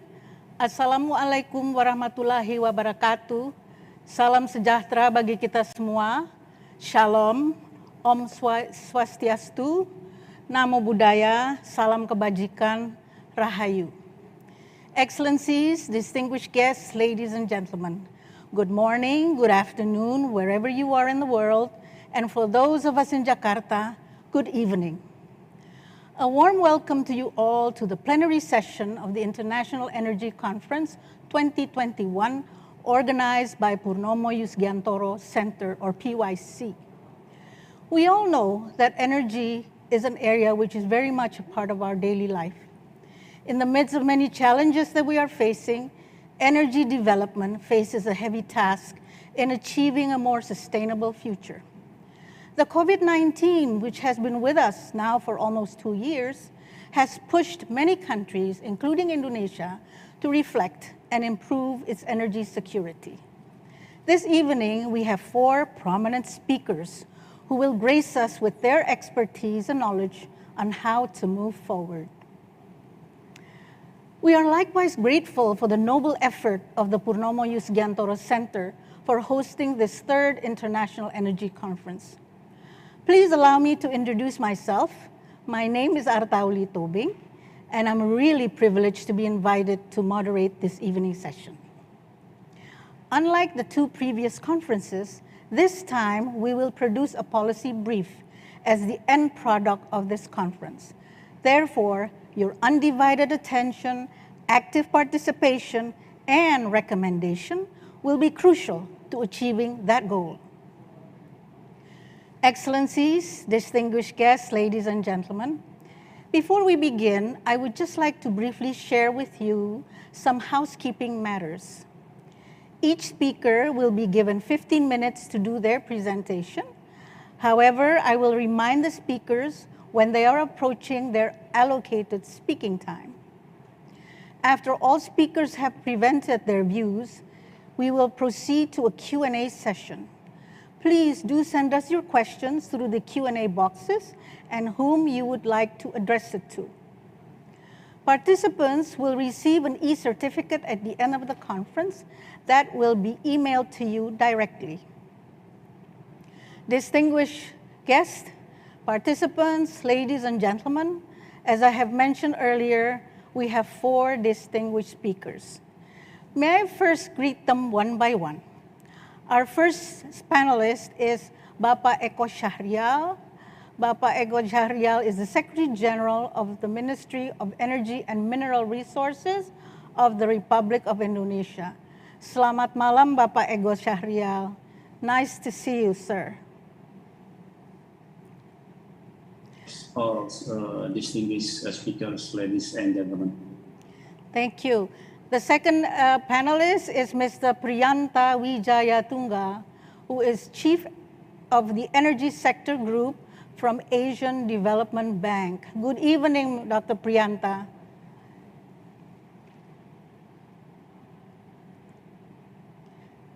And our third speaker is Mrs. Emma Rahmawati, Director of Climate Change Mitigation, Ministry of Forestry and Environment, Republic of Indonesia. Good evening, Ibu Emma Rahmawati. We should have a fourth, Selamat malam, Ibu. Selamat malam, Ibu Moderator. Good evening, Madam Moderator, and also all the participants and also speakers of this event. Thank you, Ibu. And we should really have a fourth speaker, Sir Philip Lowell from the World Energy Council. However, Sir Philip will join us later as he has to attend another meeting at this time. Before I invite our first speaker, Bapak 𝗜ʰ𝗲𝗿𝗆 from the Ministry of Energy and Mineral Resources, allow me to share with you his profile. Mr. 𝗜ʰ𝗲𝗿𝗆 is the Secretary General of the Ministry of Energy and Mineral Resources of the Republic of Indonesia. Previously, he was the Director General for Oil and Gas of the Ministry of Energy and Mineral Resources. Bapak Eko has dedicated his professional career in the Ministry of Energy and Mineral Resources since 1997 and has received the Satya Lancana Karya Satya 20 Years Award from the President of the Republic of Indonesia in 2010. He is by profession a geologist with a bachelor's degree from Petroleum Engineering of the University of Trisakti and a master's and doctoral degrees from the University of London, majoring in petroleum engineering. Bapak 𝗜ʰ𝗲𝗿𝗆, you have 15 minutes to deliver your presentation. The forum is yours, sir.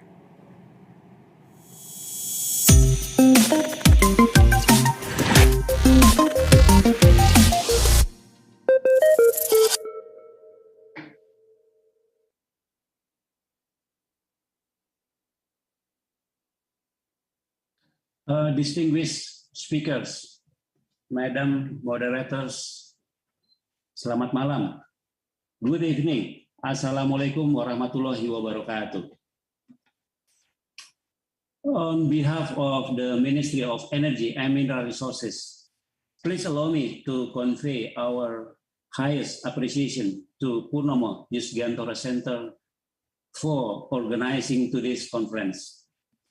It is my great honor to take part in such distinguished conference to deliver a brief presentation of Indonesia's energy perspective, which will include Indonesia's energy conditions prior and after the COVID-19 pandemic, climate change mitigation commitment, plan toward net zero emission in energy sectors.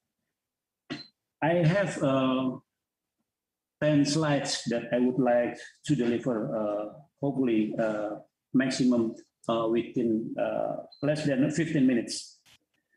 Let me start. Currently, the world is gradually recovering from the COVID-19 pandemic, and the global economic is starting to pick up again. When COVID-19 first hit the country in 2020, Indonesia energy growth plunged to -2%, a marked downturn from previous year at around 5%. In the same year, the pandemic also crushed Indonesia energy consumption with significant decrease by around 11%. While normally it grows steadily at around 4% every year. The advantages of this condition are reduced emissions and a cleaner air environment. Similar condition also happen in energy investment sector as investment fell around 27% from $24 billion compared to the previous year of around $33 billion. With our vaccination program is starting to kick off and the COVID-19 pandemic is gradually getting under control, we are targeting Indonesia's energy investment to increase by more than $30 billion to support the economic recovery. As the energy transition is rolling, the need for investment is also growing to support the process. In aiming such ambitious investment target, the government is providing various incentives for the businesses sector. While the energy transition is already underway, the need for investment will increase even more in the long run. Distinguished guests, ladies and gentlemen,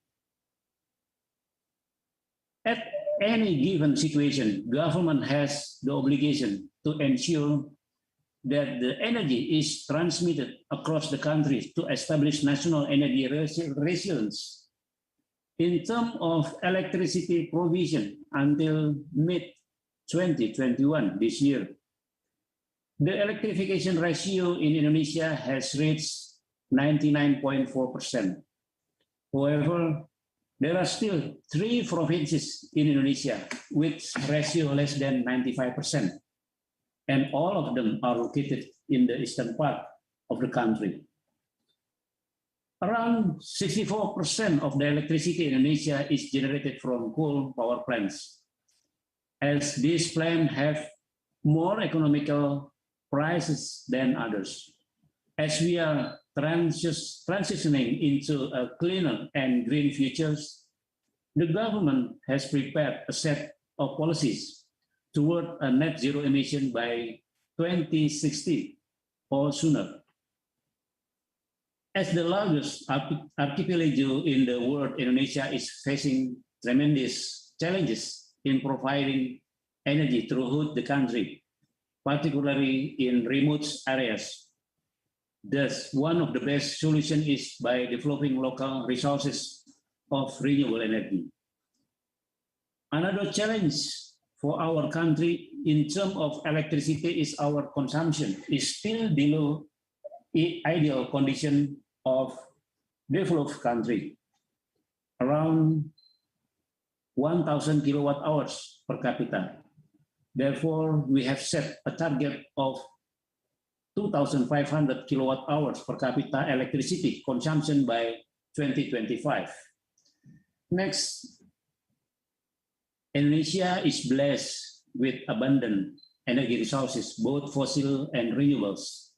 Until now, fossil energy still dominates Indonesia's energy mix. Oil, gas, and coal contribute significantly to state revenues and regional economic growth. The challenge is how to meet the economic of scale in the fossil energy conversion technology, such as coal to gas, to reach compliance to carbon reduction scenarios. In terms of renewable energy resources, Indonesia has the potential of over 600 gigawatt, with only 1 gigawatt or less than 2% have been utilized. Indonesia renewable energy potential are solar, hydro, bioenergy, wind, geothermal, ocean, and also nuclear energy. Clean energy resources is Indonesia primary means to reach the emission reduction target, and also playing a key role in the global energy transition process. Distinguished guests, ladies and gentlemen, next, Indonesia is one of the signatories to the Paris Agreement in 2015. Indonesia is committed to reduce greenhouse gas emission by 29% with its own efforts, or 41% with international support by 2030. President Jokowi also reiterated this commitment during Leaders' Summit on Climate in last April this year. Indonesia Ministry of Energy has prepared a grand energy strategy which aims to create energy resilience and independence while providing solutions to various challenges in energy management, such as declining of oil production, import of crude oil, gasoline, and LPG, domination of coal power plants, and integrated infrastructure, especially for gas pipeline and electricity. Next, the grand energy strategy is in line with Indonesia's net zero emission plan by 2060 or sooner. In the energy sector, the action plan of net zero emission includes increasing the utilization of renewable energy with solar, geothermal, and hydropower as the top priority. reducing the use of fossil, accelerating the growth of electric vehicle ecosystem, and increasing electricity appliance use in residential and industrial sector, developing carbon capture and storage. Next, one of the significant efforts to reach net zero emission is the early retirement of coal power plant after 2030.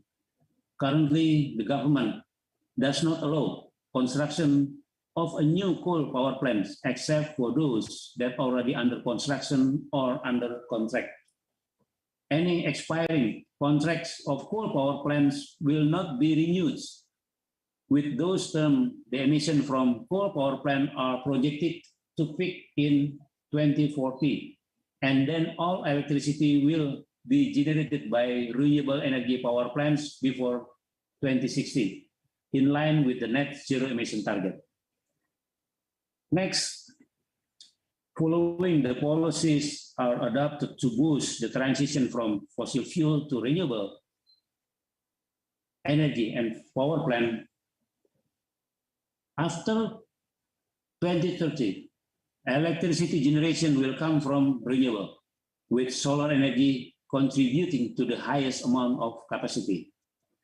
Nuclear power plants are estimated to go online by 2045 and can reach 35 gigawatts by 2060. Pump storage, battery energy storage system, and hydrogen fuel cell will be developed massively after 2035.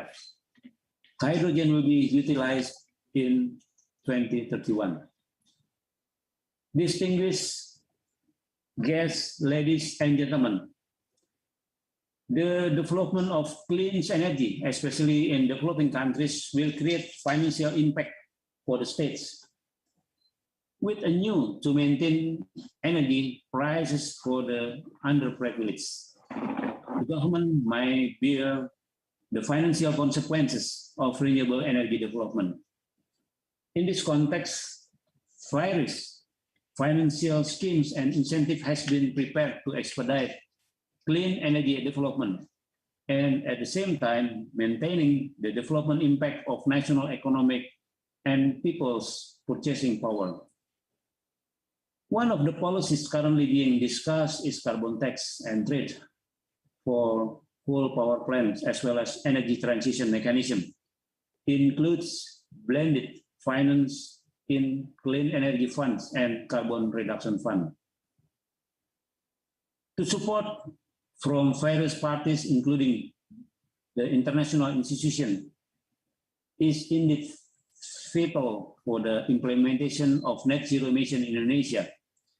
Therefore, we warmly welcome the various joint action and effort aimed to create a cleaner earth and support achievement of sustainable development goal, in particularly SDG 7, clean and affordable energy, and SDG 13, climate action. Thank you.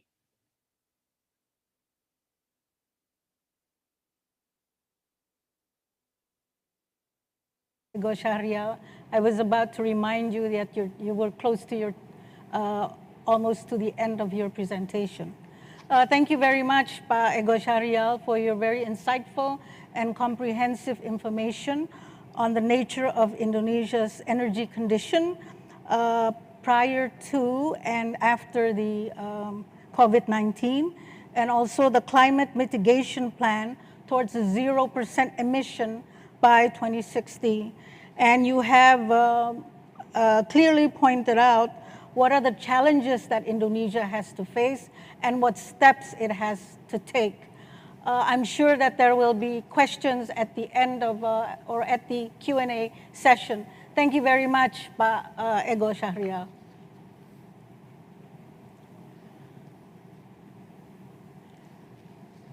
Excellencies, ladies and gentlemen, now we will proceed to our second speaker, Mr. Priyantha Wijayatungga from the Asian Development Bank, or ADB. Dr. Priyantha Wijayatungga is currently the Chief of Energy Sector Group of the Asian Development Bank. He also served as the Director of South Asia Energy Division until recently. He was the founder, Director General of the Public Utilities Commission of Sri Lanka and a senior professor of engineering at the University of Moratuwa. Priyantha holds a doctorate in power systems, economics from Imperial College London, and was a regular academic visitor at the college in the 1990s. He was a chairman of the South Asia Forum for Infrastructure Regulators and a member of the board of directors of the Sale of Electricity Board and the Sustainable Energy Authority Sri Lanka. He's also a fellow of the Institution of Engineers Sri Lanka, a past president of the Sri Lanka Energy Managers Association. We will like to invite our second speaker, Mr. Priyantha from the Asia Development Bank. And as you know, ADB is committed to help developing countries to meet the demands for a reliable, affordable energy for economic growth and at the same time achieve environmental sustainability. Mr. Priyantha will, among others, draw a proposal on the 2021 energy policy implications. Mr. Priyantha, you have 15 minutes to deliver your presentation. The screen is yours.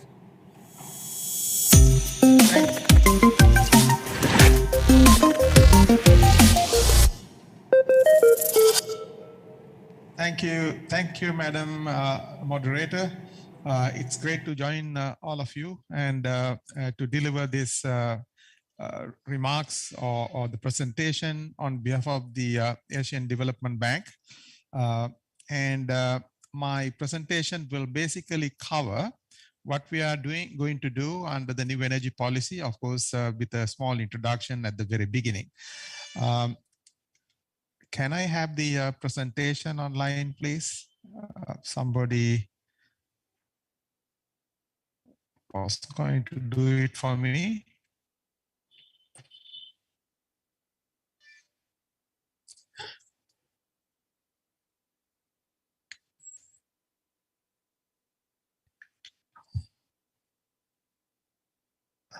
Yes, thank you. Thank you very much. And next slide, please. Yes, as you know, as you can see from this graph, the challenges and issues in Southeast Asia. If you look at the these graphs, you can see the growing influence of Southeast Asia in the global economy. As you can see, you know, the GDP growth rates within Southeast Asia, and then of course the population is almost 10% of the global population, and also you can see the rapid growth in demand, energy due to the population growth, rising incomes, and industrialization. And urbanization, about 60% growth in overall energy demand is projected by 2040. And therefore, the need to enhance energy security to support sustainable economic growth. And the other important factor is that there is a very high fossil fuel demand dependence, and it is increasing in the years to come as it stands now. And as a result, the carbon dioxide emissions are increasing too. So this is one of the biggest challenges we face. Next slide, please. Now, despite this remarkable progress, nearly 40 million people in the region still lack access to electricity. As my previous presenter also mentioned, some remote corners of Indonesia also has some access issues. But if you look at the overall region, about 40 million people do not have access to or lack of access to electricity in Southeast Asia. And if you look at clean cooking, that's even worse. You have roughly about 250 million people without access to clean energy when it comes to cooking. Next slide, please. If you look at the low carbon energy transition pathway, as my previous speaker mentioned, it's very important that the region looks at possible opportunities for low carbon development. because as I said, if you look at the scenario, existing policy scenario, the carbon dioxide emissions or GHG emissions will continue to increase. But on the other hand, if you look at the IEA sustainable development scenario, you need to ensure that you have adequate emphasis on energy efficiency, renewable energy, and then fuel switching and technology interventions like carbon capture and storage or utilization and storage, and similar activities in the region as one of the major regions consuming energy to bring the whole region into low carbon pathway. Next. If you look at what ADB commitments are overall, ADB recognizes that central role of energy when it comes to particularly sustainable development, and at the same time in equitable and inclusive social economic development, because energy plays a key role in all these development needs. And the primary objective of ADB energy sector operations, if you look at, to help these developing member countries to accelerate development of sustainable and resilient energy systems. That's our focus, that provides a reliable and affordable access to all, foster inclusive economic growth, and support low carbon transition. All these are encompassed in our efforts to support the OMCs when it comes to energy sector operations. If you I'm not sure whether you have followed, we have already committed to have our operations Paris aligned with Paris Agreement. 100% our sovereign operations will be aligned with Paris Agreement by 2023. And when it comes to non-sovereign operations or private sector operations, it will be 85% by 2023 and 100% by 2025. Those are commitments ADB has already made, and we will continue to emphasize this in our new energy policy. Thank you. Next one, please. Now, why new energy policy? Because we have certain changes in the overall energy landscape in the world. The last energy policy was in 2009, so we thought it's time that we revise this policy. Of course, the last policy was still valid and good enough, but then we thought, because of the changing landscape, because radical changes have happened, falling cost of renewable energies, and then emerging new and innovative low carbon technologies basically required us to look at our energy policy again. And then global commitments like sustainable development goals, particularly goal number 7 on universal access to energy, and then Paris Agreement, as I indicated.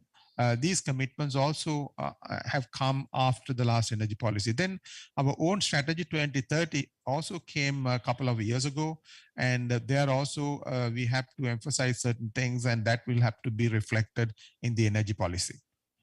Next one, please. The new energy policy.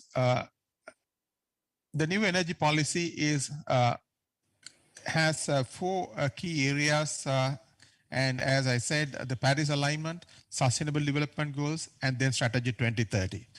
I don't want to go into details of this, but these are the 3 focus areas which needs to be embedded in the new energy policy. Next one, please. If I go into details of the policy principles in the new energy policy, that consists of 5 principles. And the first and foremost is the support our efforts to bring affordable, reliable, sustainable, and modern energy to all our developing countries. And this is focused mainly to eradicate extreme poverty and reduce social inequalities. The second policy principle is to provide support to tackle climate change, enhance environmental sustainability, build climate and disaster resilience. This is very important, as all of us know.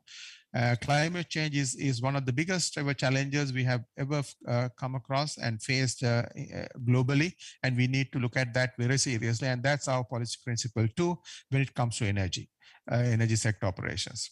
And then the third is, of course, support for institutional development, financial sustainability, and good governance in the energy sector institutions and companies, private sector partners. These are key areas of intervention required to ensure that the energy sector development is sustainable and can continue without hindrance to address energy needs of the nations in this region. Next one, please. The policy principle 4 is to promote regional cooperation. And we cannot stay alone and then try to develop ourselves. We need to have cooperation among our regional, neighboring countries and the regions, and both intra-regional as well as inter-regional cooperation. And this helps to integration of energy systems to strengthen energy security and increase cross-border access to clean energy sources. The last but not least is the combination of finance, knowledge, partnership. These are all very important when it comes to delivering the objectives of the energy policy and energy sector operations in ADB. So that's our policy principle 5. Next one, please. And what are the implications of this new energy policy? Now, this will make our support largely concentrated on renewable energy, energy efficient. These are clean energy sources, and of course, transmission and distribution network development, more focusing on evacuation of renewable energy, and also supporting renewable energy absorption, the flexibility of transmission, flexibility of the power systems to ensure that such absorption is possible. And then bringing innovative technologies and approaches for increased energy access. And the traditional technologies may not be still, they may be there, but they may not be as helpful as the new technologies can be. Then support for natural gas as a transition fuel is re-emphasized within the policy, of course, under certain screening criteria to ensure that it will eventually go into a low carbon development path. And then innovative business models and financing, maximizing leveraging private sector and commercial financing. And then, of course, we will support planning for low carbon development in the DMCs, and particularly focusing on national determined contributions and increasing their climate ambitions along those paths. Next one, please. Few final remarks. As I said, ADB will continue to play a major role in the energy sector development, and focus will gradually shift away from traditional areas of development. Of course, you may see broadly it's the same areas, but it will not be those areas per se when it comes to, if you look at in detail. We will gradually shift away from traditional areas and go into more and more new and cleaner interventions. And then support for new and innovative technologies approaches will take over gradually. And then sovereign financing will be mostly used to maximize leveraging private sector financing, because there are enormous needs in the energy sector when it comes to energy sector development. That's required, and as a result, we will basically try to leverage private sector financing as much as possible using sovereign financing. And increased knowledge contribution. We believe in knowledge, and we are a knowledge bank now. We'll try to share our experience among countries, among different regions, and we support piloting new technologies, business models, and support adoption of such technologies and business models in our DMCs. And we will provide all the support for such interventions. So these are a few final remarks from my side. I hope this adds value to the conference. Thank you very much, Madam Moderator. Thank you. Thank you, Mr. Prianta, for your perspectives and suggestions on how the countries could move forward in strengthening their energy security. What I can highlight from your presentation are as follows. 1, the rapid increase in energy demand due to population growth, increasing income, industrialization, and urbanization, leading to increased CO2 emissions in Southeast Asia. 2, ADB is committed to help developing member countries to accelerate the development of sustainable and resilient energy systems and align its financing with or in accordance with the Paris Agreement. Third, ADB has several energy policy recommendations to improve energy security and low carbon emissions. Thank you. Ladies and gentlemen, before we move to the next speaker, I'd like to remind you that you could start putting your questions in the Q&A box and to whom you would like to address it to. And please be brief and efficient with your questions. Thank you. Our third speaker is Ibu 𝗜𝗲𝗏𝗏𝗏 from the Ministry of Environment and Forestry of the Republic of Indonesia. Mrs. 𝗜𝗲𝗏𝗏𝗏 currently is the Director for Climate Change Mitigation at the Ministry of Environment and Forestry of the Republic of Indonesia. She previously served as a Deputy Assistant of Mitigation at Atmospheric Function Preservation of the Deputy for Environmental Damage Control and Climate Change at the Ministry of Environment and Forestry of the Republic of Indonesia. Mrs. Emma is currently involved as a lead negotiator for mitigation under the UNFCCC and for the Vienna Convention and Montreal Protocol. As for her educational background, Ibu Emma earned her bachelor's degree from the Institute of Technology Bandung, majoring in environmental engineering, and received her master's degree from the University of Bradford in England in business strategy and environmental management. Ibu 𝗜𝗏𝗏𝗏𝗏, you have 15 minutes to deliver your presentation. The screen is yours, Ibu. Thank you very much.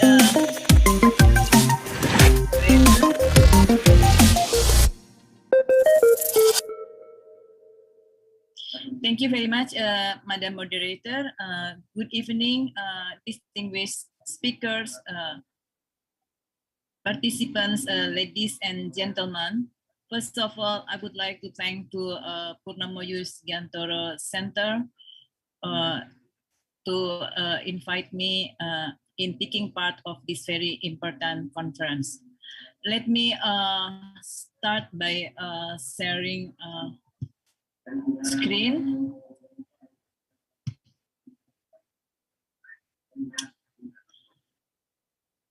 I would like to present to you the environmental perspective for the enhancement of energy securities for a sustainable future.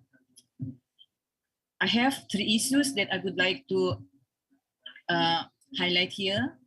The first is on the impact of COVID-19 pandemic, and then the role of energy sector in Indonesia as NDC, and then towards net zero emission.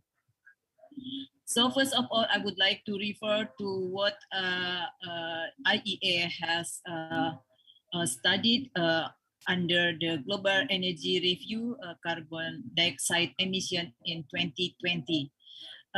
This graph show the situation under the pandemic in year 2020. From the first graph on the left-hand side, we can see here that the level of GHG emission in year 1990 was 20.5 gigaton carbon dioxide equivalent, and it was increased in 2019, became 33.4, and then reduced it in 2020 to 32.4 gigaton carbon dioxide equivalent. The other graph also shows the situation how the reduction of GHG emission due to the reduction of the energy consumption. So this graph show you on the top graph with the color of this is representing the use of the consumption of coal, oil, and then gas. And then the below graph here presenting the graph on the road transport activity for selected emerging economies, including Indonesia. Here we can see from the graph that in April last year, the activity of road transport in Indonesia reduced by around 80%. So the total activity only around 20%. And then what's come next? So the current trend here is most of the countries have been experienced with the second wave of the pandemic, and then they have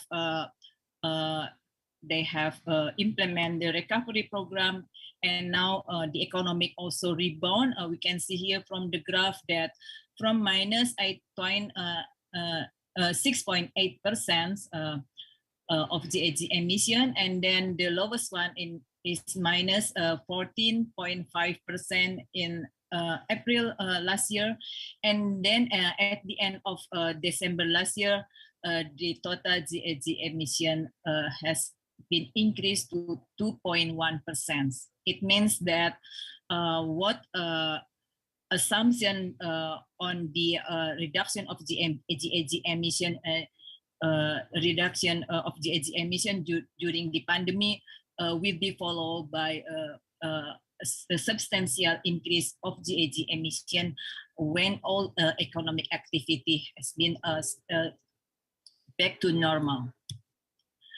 In Indonesia, I could refer to the data from Ministry of Energy and Mineral Resources that there was a reduction of fuel consumption in average around to 26.4%.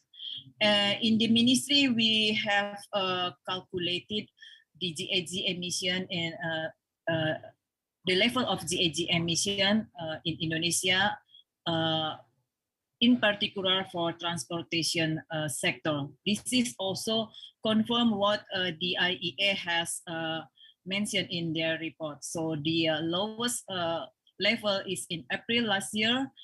This is for road transport, the gray one, and then the aviation, the blue one, and then the orange is marine transport. Unfortunately, I only show you the data up to July, even though we have other data up to December last year. But what I can show you here is only the first part of last year, the first 6 months of last year. But this April level is the lowest one, and May, and then again increase up to the end of last year. This is another data that we can see how much is the emission from production and consumption of electricity here in Indonesia last year, and also the consumptions of the LPG here in industry and in household. It was also the reduction in April and May, and also again back to the same level as before at the beginning of January. This is the graph in Jakarta in particular. This also shows the same trend that the GHG emission in transportation has been reduced as the consequences of the restriction of people for moving around the city. Now, on the role of energy sector in Indonesia's NDC, we have started our journey by the statement of President Joko Widodo in Paris when we announced our commitment, mandatory commitment of 29% GHG emission reduction by our own effort, unconditionally, and then up to 41% conditionally in 2030.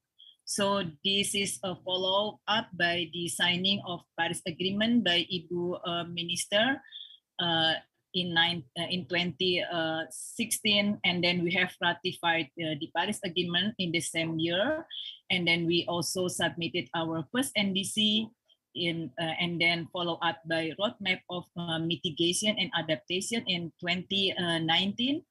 And then this year, last July, we submitted these two documents together, updated nationally determined contribution together with long-term strategy on low carbon and climate resilient 2050.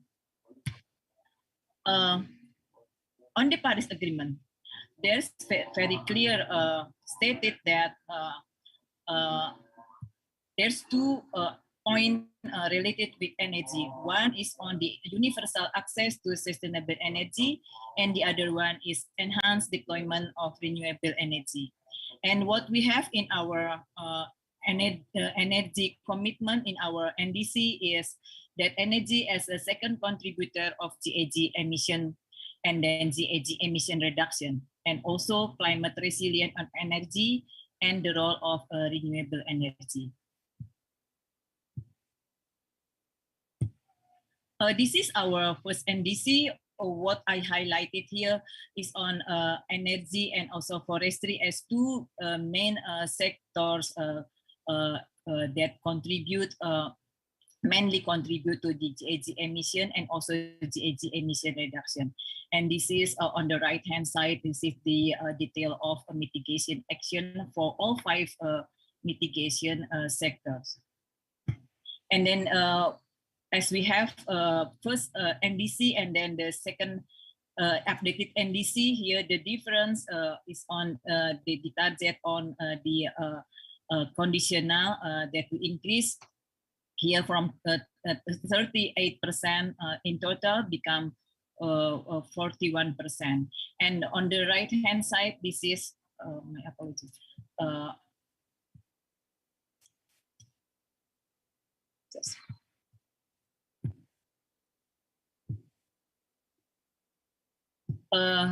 On the right hand side, this is the roadmap of energy sector. In total, energy sector has to reduce 314 million ton carbon dioxide equivalent in 2030, and this is the details of each subsector. So mainly it comes from new and renewable energy. This is account for more than 50% out of the 314. So the other activities is energy efficiency and clean energy and fuel switching and also land reclamation. On the implementation, we can see here on the first graph here, this is the GHG emission level. This is the inventory of GHG at national level. With the orange one is contribution from forestry sector, and the blue one is come from energy sector. And then on the right hand side, we can see here from the total of GHG emission in year 2019 account for 1.8 gigaton carbon dioxide equivalent, mostly come from forestry sector and then from energy sector.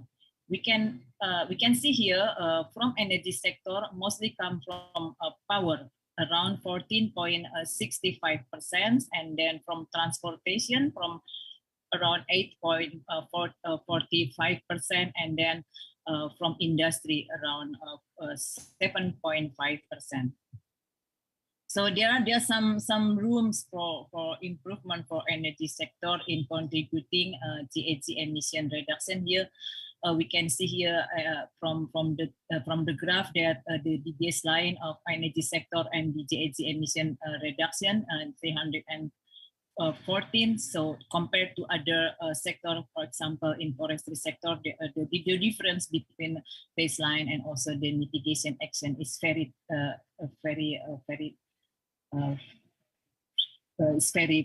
limited here for forestry.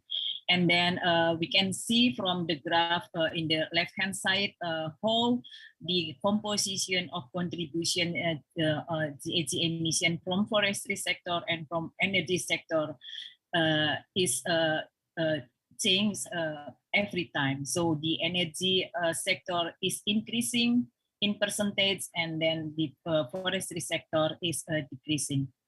Other potential mitigation action that has not yet included in our NDC is a reduction of fugitive gas, and for example, from oil and gas industry towards zero flaring and venting, and also application of CCS, and also CCUS, and also electric vehicles.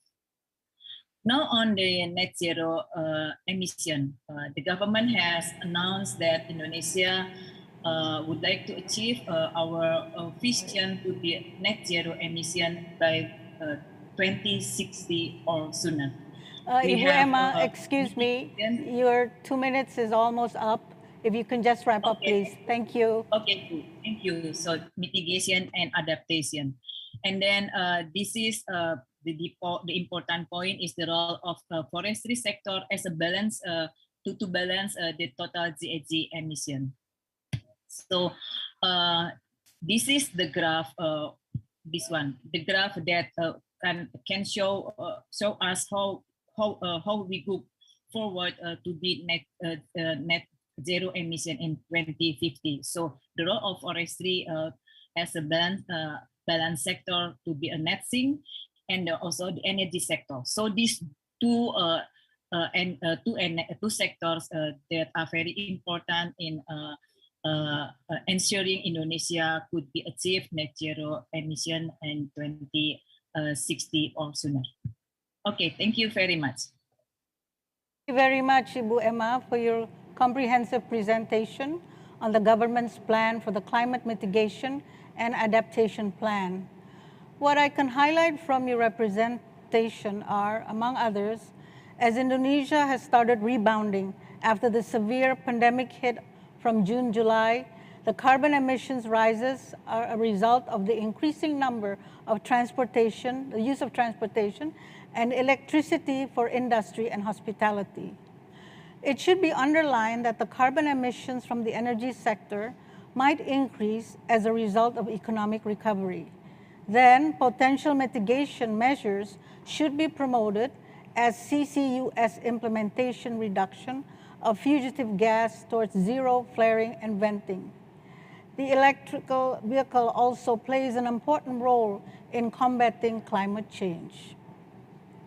Thank you, Ibu. We have come to the last but not least speaker. I hope Sir 𝗘𝗲𝗿𝗆 is here to join us. I'd like to greet him. I hope he's in the room.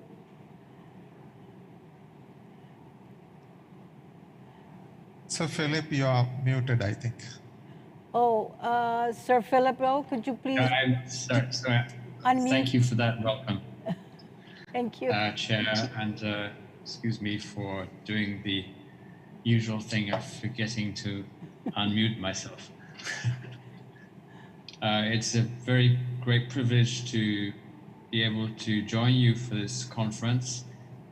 It comes at a very important time. We're on the eve of another COP meeting, COP26, where the commitments of all the participants in the Paris Agreement and others will renew their commitments and define more clearly the pathway they see to their objectives, which may be related not just to 2030, but to 2050, and in some cases beyond, as we've just heard from Indonesia. I am here as a spokesman for the World Energy Council, which you are probably aware of. The World Energy Council has a unique membership, that is to say that every country in the world practically is in the World Energy Council. It tracks what is happening in each of our countries to see what progress we're making. Initially, the transition in energy opposed issues such as security of supply, to others such as affordability and accessibility. But the the third component of the analysis, which we're all making of the progress towards a balanced and successful energy policy throughout the world, is the question of environmental sustainability, which has two aspects to it. One is certainly the reduction of CO2 emissions, which we are all committed to through the nationally determined goals. But also in many countries, particularly in Asia, the issue of air pollution is paramount as well. And in analyzing the success and the sustainability of an energy policy, we have to look at the effects on wider environmental effects, such as on air pollution. I'd like to also emphasize that in talking about energy nowadays, it is very difficult to look at energy as a silo. We have to talk about the use of energy, the demand for energy in all parts of the economy, whether it's in transport, air, sea, land, or whether it's in industry, or whether it's for our own domestic use in heating and cooling in homes and in cooking. Now, every year for the last 10 years, the World Energy Council has produced a report on the situation of the energy situation in each of over 120 countries. And that report condenses the tensions in energy policy into the three components. The question is, first of all, can we make sure that energy supplies are stable and resilient to shocks? Secondly, are we offering all the populations in our countries accessibility to energy, and also at what price? And that includes not just households, but also the competitiveness of energy prices for business. And the third component is the issue of environmental sustainability. And you will see in the so-called trilemma report, which we publish each year, the situation as it is at the moment in the different countries, and also the progress which individual countries are making in their pathway towards the objectives, particularly of CO2 emissions reduction. Now, one of the things which we've been paying close attention to is that initially we tried to rank all the countries according to their achievement of security, equity, and sustainability objectives. We thought this ranking could be a bit artificial sometimes because, for example, some countries could improve their situation and others would remain nevertheless in a good situation, but also find that in the rankings they were put down to a lower level than before. So in this so-called trilemma report, you will see still the rankings of countries. We tried to persuade the member committees of all the countries concerned that maybe the ranking was a wrong way to look at the situation, that it would be best to look at the progress, the achievements made, as we've just heard from in Indonesia, on CO2 emissions in reduction in energy and in the forestry sector. However, we were met with a chorus of objections from countries that they quite liked the ranking, even though they feel that it is always necessary to discuss why the ranking of certain countries is lower than others. You'll find that on the overall rankings in the Trilemma report, there's a majority of OECD countries in Western Europe, with countries such as Sweden and Switzerland and Denmark leading the pack. On the other hand, while recognizing that it is interesting to have a ranking, we said we definitely need to look at the progress of individual countries towards their objectives.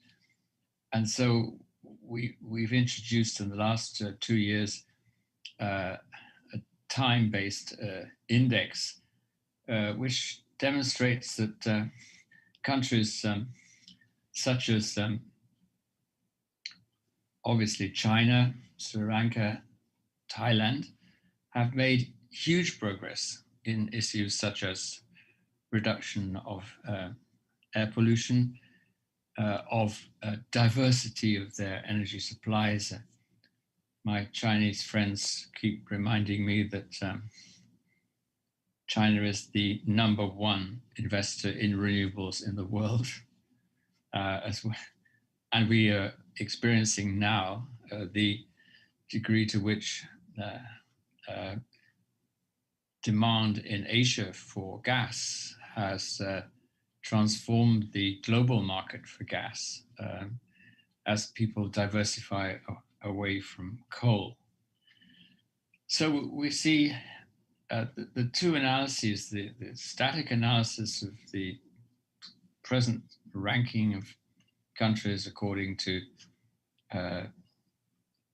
parameters related to security of supply, to equity, to sustainability, but also the improvements made, give rise to a good debate, I think, in most countries and regions about what to do next and how things are going. Naturally, the statistics in this report find their origin in statistics gathered by public agencies worldwide. They are robust, but of course it is difficult to reflect rather short-term impacts such as COVID, given the fact that the statistics, generally speaking, are more reliable from 2 years behind. But we're beginning to see some impacts of what has happened on COVID. As was indicated earlier, naturally, there were some significant advantages of reduction of economic activity for sustainability. At the same time, there's been a lot of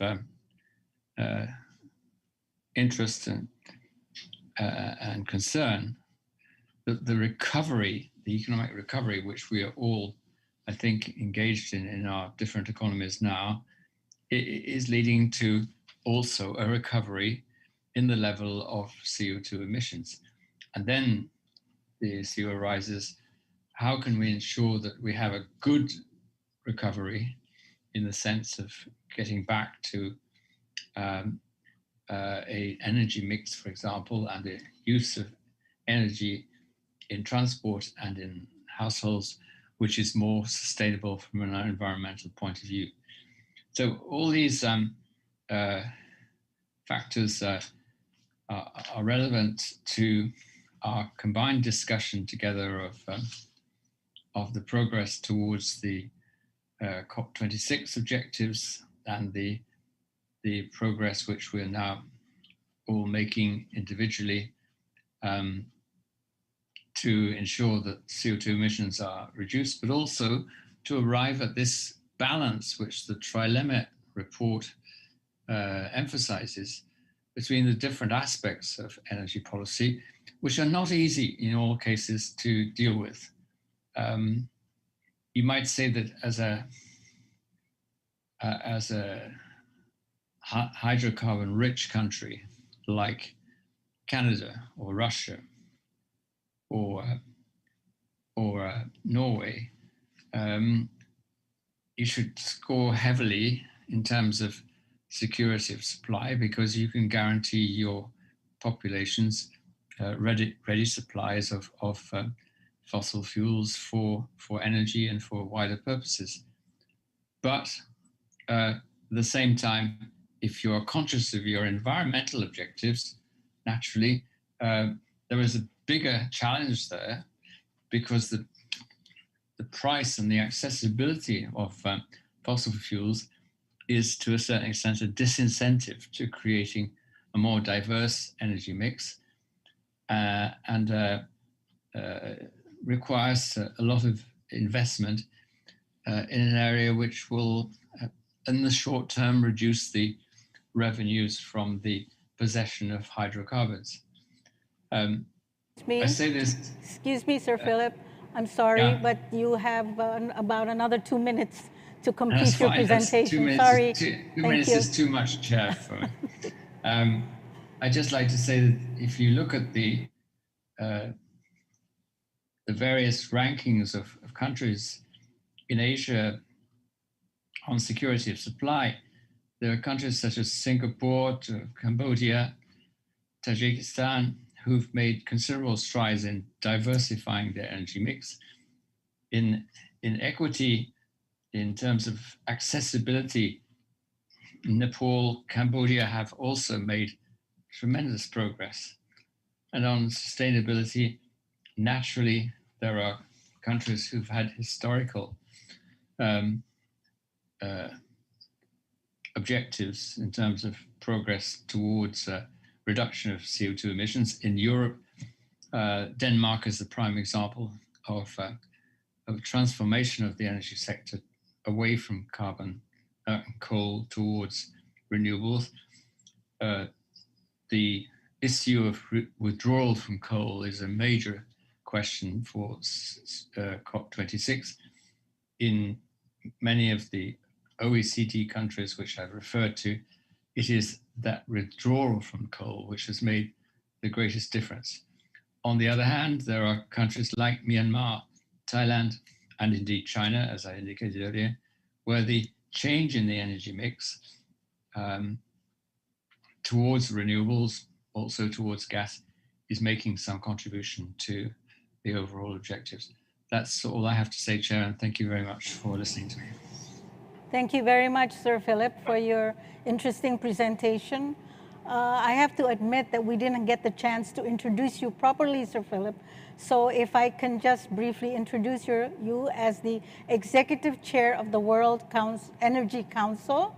And as for your career and education, Sir Philip has had a distinguished career in business and government, holding the senior positions of Director General for Competition and for Energy and at the European Commission. Thank you, Sir Philip, for your thought-provoking presentation.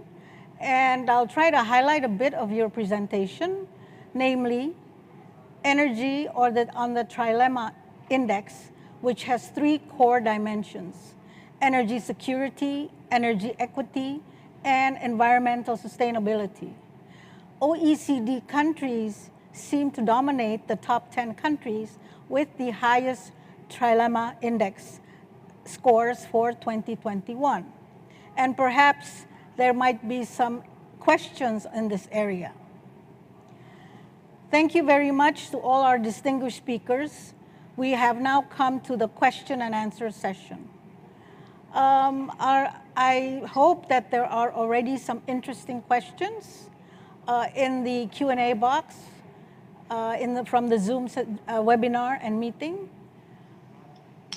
Let me try to check with the committee if there are already questions. Yes, there are. And I think there is a question for all the speakers but there are questions addressed to individual speakers. Let me start with the first one. What I'll do is, for the interest of time, if you don't mind, I will go over the questions addressed to each and every one of you, and then I will give you the chance to respond. If that's okay with the distinguished speakers? Okay, let's... That's fine for me. Okay, great.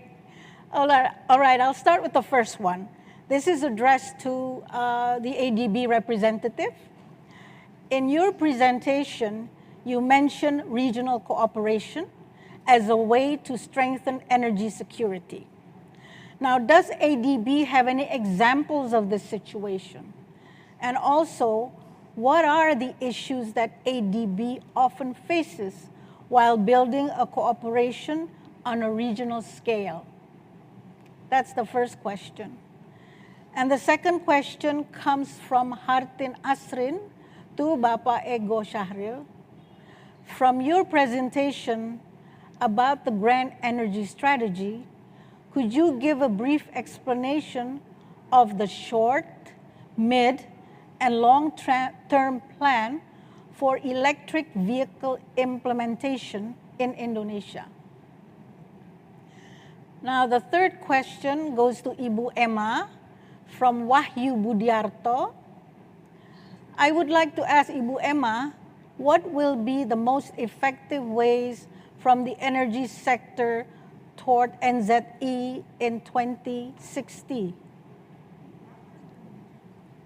And then from Sir Philip, there is a question. In your opinion, what are the disruptions for the future energy sector? Would it be technology, social, or perhaps climate?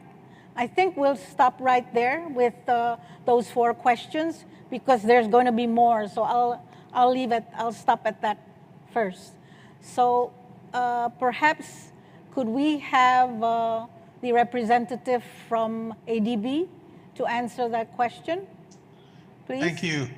Thank you, Madam Moderator. And it's a good, great question that how regional cooperation would improve energy security of individual countries.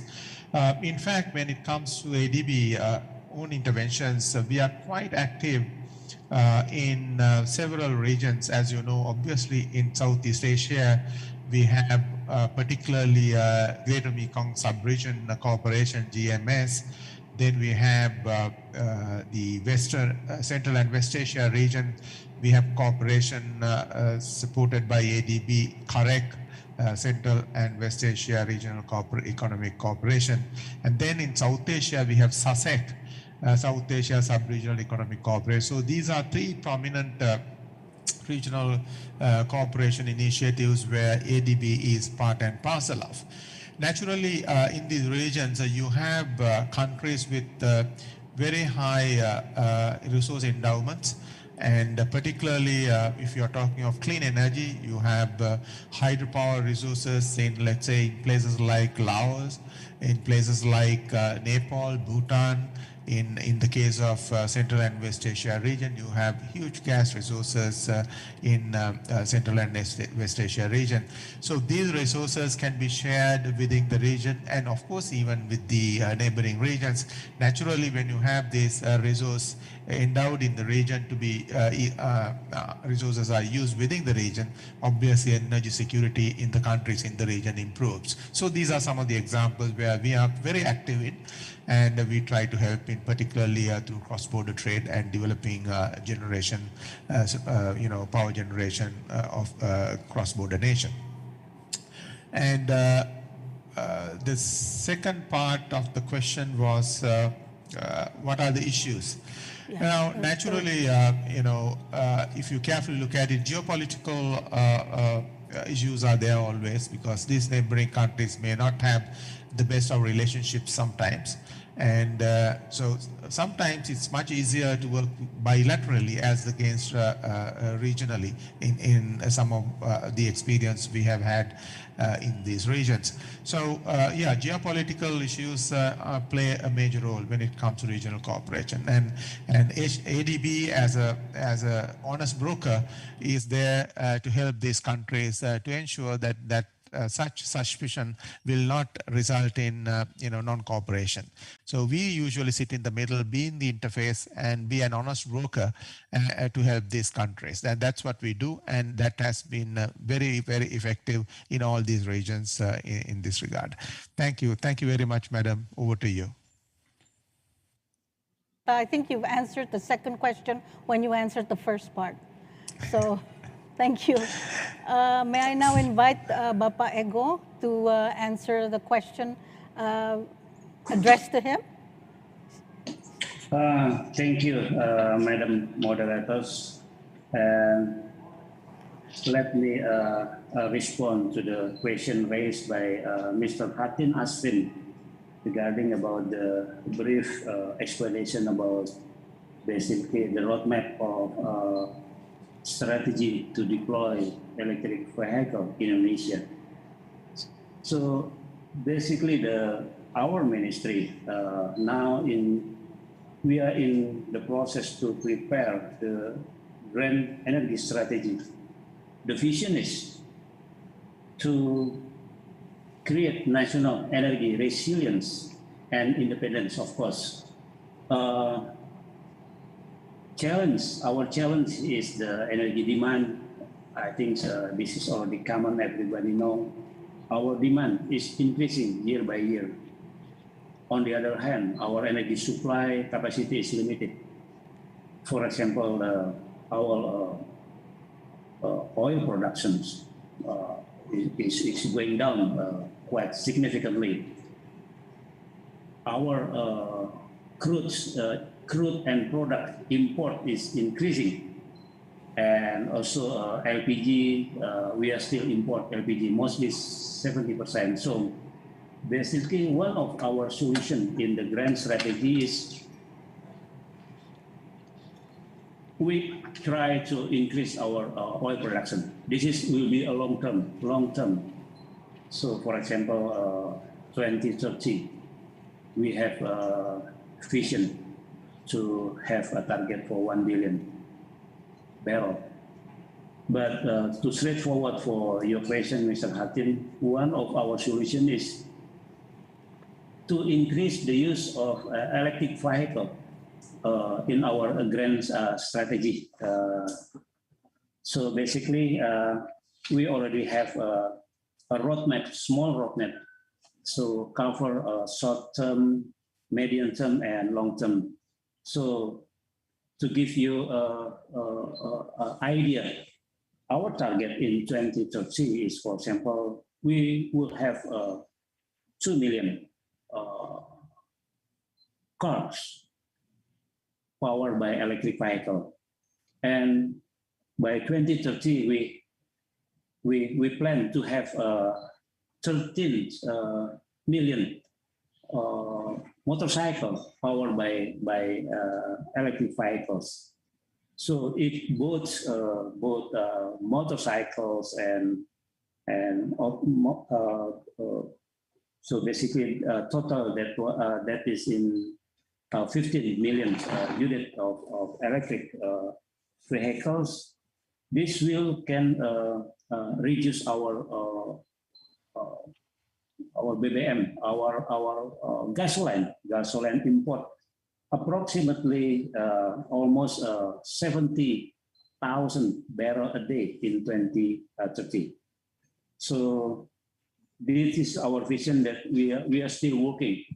We're still working to deploy electric vehicle in our grand energy strategy.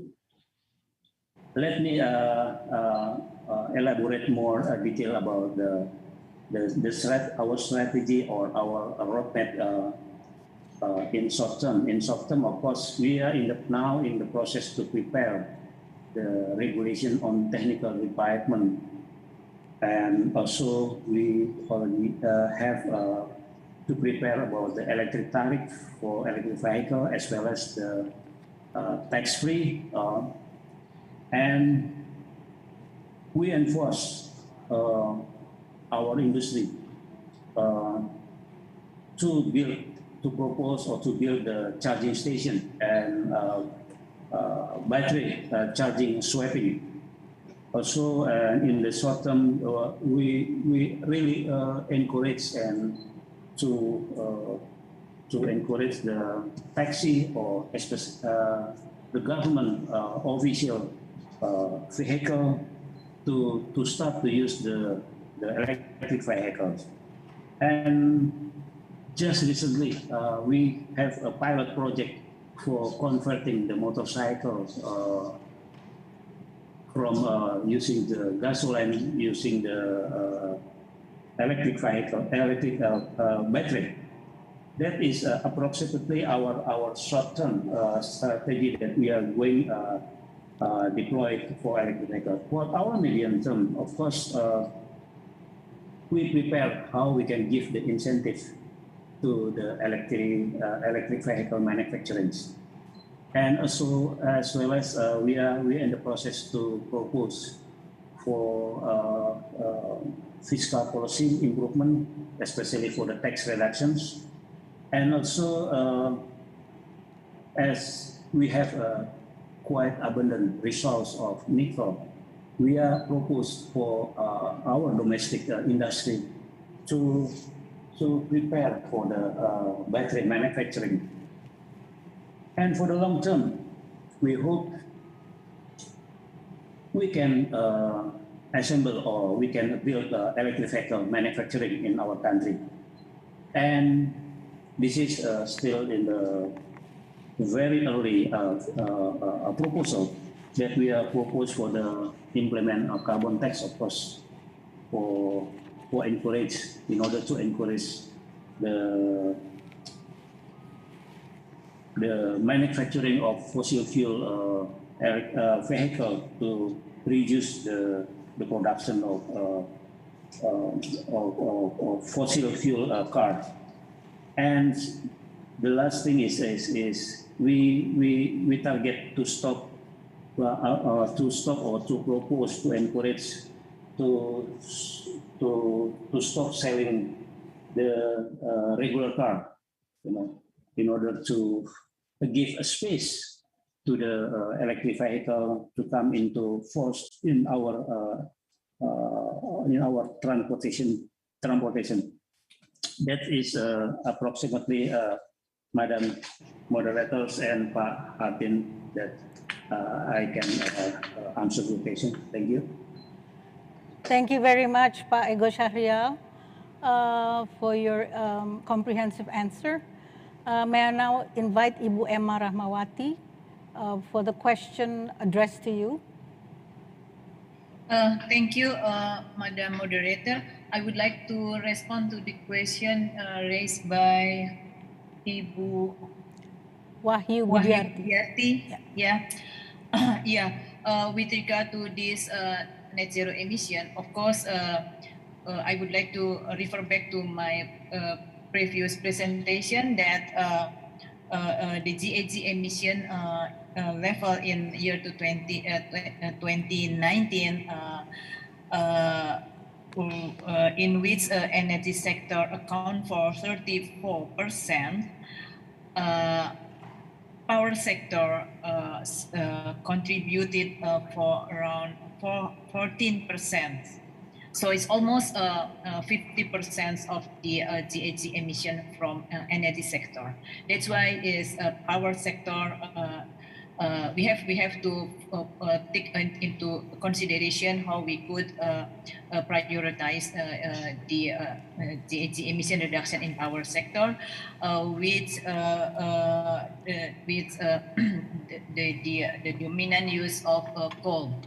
So the government plan in phasing out coal is very crucial in ensuring that our target to achieve net zero emission in 2060 or sooner could be achieved. The other aspect in the transition period, while we are still using coal, we need the intervention of technology, for example, the use of CCS or CCUS, and also the BECCS, bio energy and CCS, and also that's all technology could reduce the GHG emission substantially from the power sector and also from other oil and gas subsector. The other important things also how we could increase the role, the development of new and renewable energy. So all these this aspect could be combined together in achieving this target. Thank you. Thank you, Ibu Emma. And now may I invite Sir Philip to answer the question addressed to him.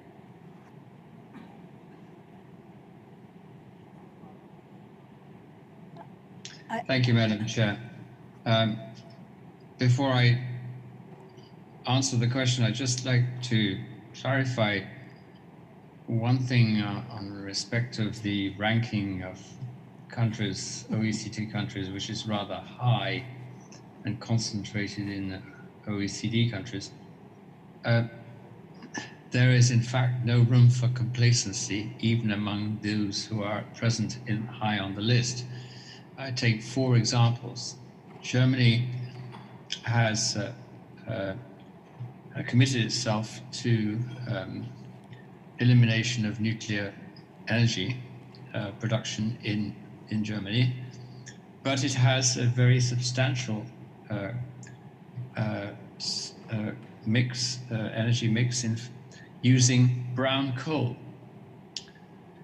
And the date for the elimination of brown coal in energy generation in Germany is 2035, which is not so different in terms of horizons to other parts of the world. The UK has withdrawn from coal, but has a challenge of security of supply if it relies uniquely on gas as a transition fuel. Norway is very hydrocarbon rich, but if it is to contribute to the overall objectives in COP26 and beyond, well, it has to think about what the impact of its exports is in other countries. France also wants to withdraw from nuclear a bit more, then also has a challenge of how it meets the gap between a situation now where it's heavily reliant on nuclear and in the future when it relies more on renewables, and how it will deal with intermittency. So there is no room for complacency among the OECD countries alongside all the other countries who've got a major energy challenge. Now, as far as disruptions are concerned, well, I think the word disruption is correct as far as the impact of technology is concerned. And generally speaking, if we think about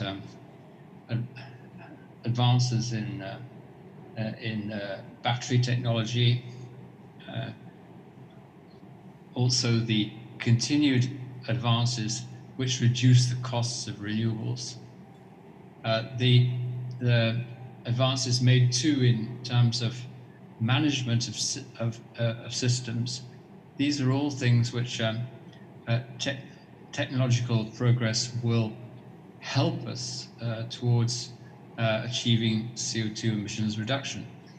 But of course, I suppose the major disruption for energy sectors based on hydrocarbons is in fact the realization by governments and by populations that the climate impact of their present activities is negative.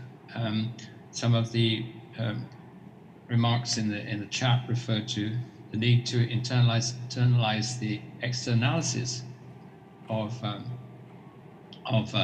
energy production, whether it's in terms of CO2 or whether it's in terms of other forms of pollution. And so the issue of taxing carbon and pricing the use of carbon so as to incentivize other activities is extremely important.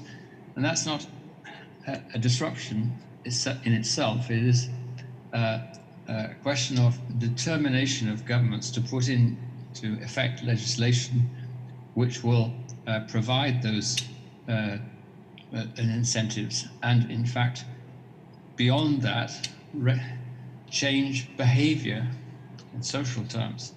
It's very difficult to imagine that populations, all of us, are going to simply change behavior because we believe that climate change is going to happen and we must avoid it. There also has to be government policy at all levels which gives us other alternatives to how we're behaving now, whether in terms of mobility, transport, or whether in terms of housing conditions, which will put us in a situation, perhaps under the impact of regulation, to change our behavior. So yes, technology will disrupt, and possibly positively, hopefully positively, but the climate change impacts are hugely important socially and politically, and without a clear price put on the use of carbon, and also without government regulations in place to change behavior, then, well, the disruption, if there is one, will come more from the lack of government action than from the government action itself. The action has to be extremely important. Finally, Chair, you'll permit me just to make two remarks one on regional cooperation. There are two examples in Europe which are very, very telling in terms of the advantages. The eastern part of Europe has been traditionally dependent on one gas supplier, which is Russia. Now, no one in Europe is against Russian supplies, but the price at which they're available depends to a certain extent on whether there's any competition to the Russian supply. Now, in the last 10 to 15 years, the European Union has actually put a lot of emphasis on interconnecting countries in the Baltics, countries in Eastern Europe, so that they have an alternative to the existing situation.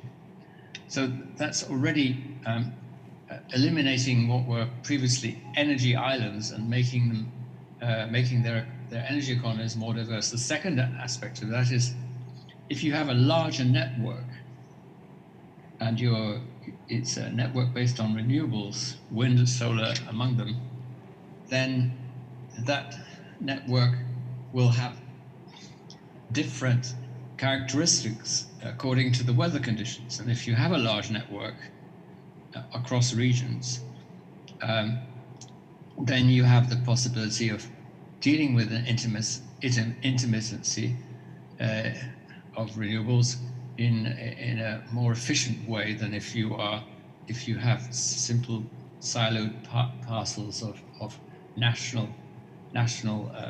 economies. The two areas of Europe, I forget the EU as such, which have less interconnection with the rest of Europe, are the UK and the Spanish Peninsula. They suffer from that because they don't have the check of competition on their prices. And finally, just might say that in terms of net zero emissions, we will have objectives about CO2 emissions reduction. But if you add up what people are counting on as offsets, whether it's CCUS or forestry sinks, etc., for the moment, there should be some concern that there is too much reliance in our forecasts that the offsets will be available. They may not be. Thank you, Sir Philip. Just a quick follow-up question to what you have said earlier. In your opinion, what are the key elements to establishing the energy trilemma in developing countries? Do you think it is wise enough for them to still use fossil energy as a majority for their daily life or for their daily energy use? Thank you. And if I may continue, perhaps the last question from Mr. Rahmawan Budiarto. Among the option to accelerate development of sustainable energy by increasing the role of renewable energy in energy mix is to decouple the economic growth from externalities such as CO2 emission. Therefore, is it impossible that in the near future we can apply it? Meaning that reporting, it is more challenging if the internationalization of the externalities could be applied as a correcting factor to the economic growth. Now, this question is not addressed to any specific speaker. Maybe any of the speakers would like to share briefly on this question. Maybe I could just start off, Madam Chair, by answering your own question and then following on with some remarks on decoupling economic growth from increase of carbon emissions. I mean, before I was Director General for competition and for energy in the European Commission, I was also Director General for development. And so these issues are of the challenge for emerging and developing countries are very much close to my own concerns. Naturally, as reflected in international negotiations, we want to have a situation of just transition where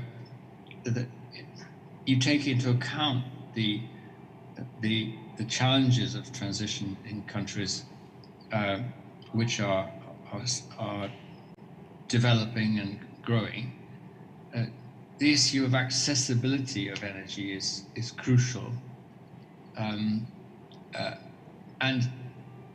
for a certain period, one could imagine that that can only be dealt with by increasing fossil fuels, possibly not coal, but at least gas. And at the same time,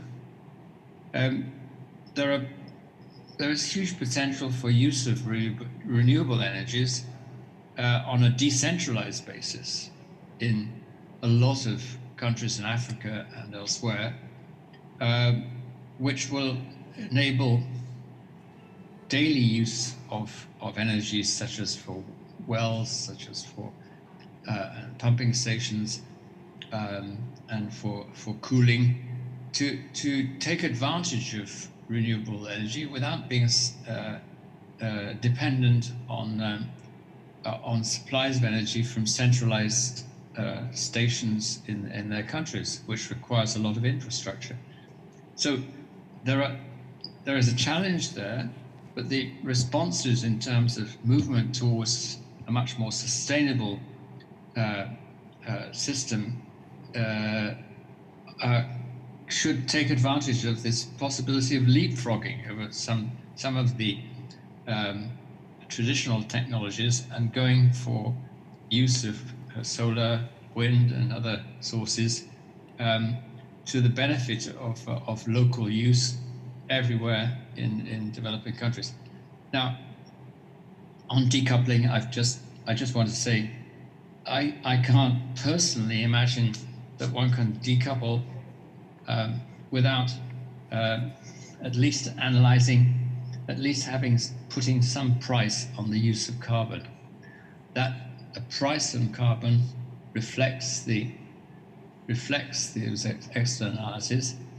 The ETS, the emissions trading systems which have been adopted in Europe, but also in other parts of the world, other regions of countries, give us a first possibility of putting a value on carbon and discouraging forms of economic growth which are hydrocarbon related. Okay. And that could be successful, but it may also be necessary to tax carbon. Thank you, Sir Philip. Maybe, I know our time is really up. I've been warned by the committee, but maybe the other speakers would like just to really add briefly on the last question that was asked, if any one of you wishes to do that. But you really have very little time to do that. I'm really sorry. Madam Chair, if I may quickly say that I fully agree with Sir Philip. Decoupling of economic growth from CO2 emissions is not that easy, but we are more or less along that path with increasing renewable energy emphasis.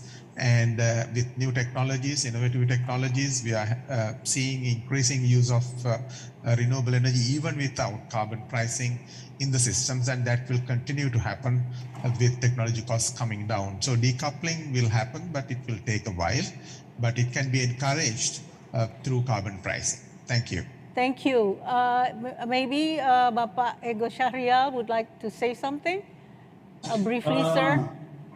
Thank you. I think the one that mentioned by Mr. Low and Pak Wijayatungga, I think I agree on that. That basically we believe the technology is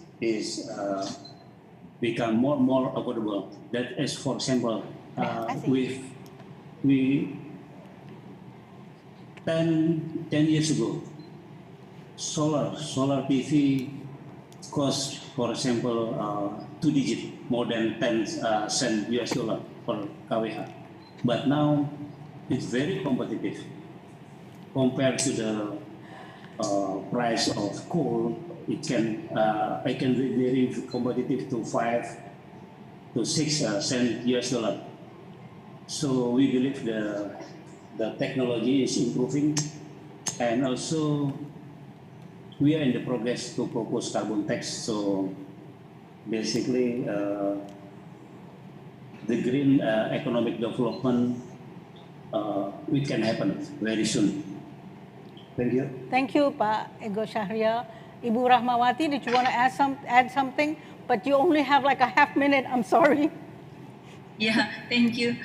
Only 2 points. One on the our vision on net zero emission by 2060 or sooner is the direction of we are going more forward with our development. So for energy sector, how the pathway to go on that direction is also reflecting our concern on internalization of the externalities. And then on the second part, as previously mentioned, putting price on carbon is also now prepared by Indonesia on the policy of the preparation of presidential regulation on carbon pricing. So I think that's these two policies can then move to answer this question. Thank you. Thank you very much, Ibu Rahmawati. To the audience, we apologize that we couldn't answer all of your questions due to the time constraints. However, if you would like to ask some follow-up questions, you could always contact the organizer and they will try their best to accommodate your questions. Excellencies, distinguished guests, ladies and gentlemen, we have come to the end of the plenary session. I will not summarize what transpired in the discussion because I think we have received a lot of insights from all the respective speakers, especially in how countries in the world, including Indonesia, will move forward and strengthen their energy security in light of what we are facing now and the future.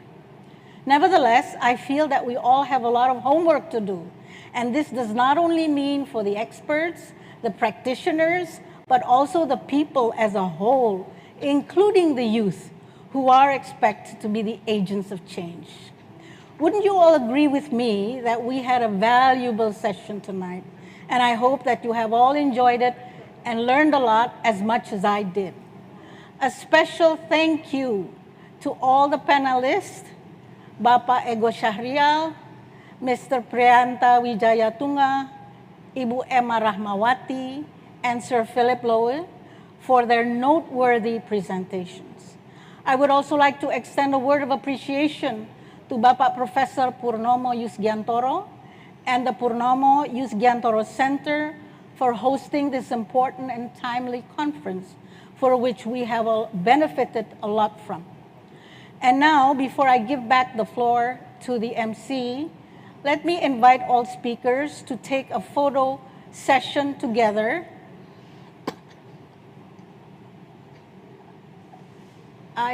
Okay, are we all ready?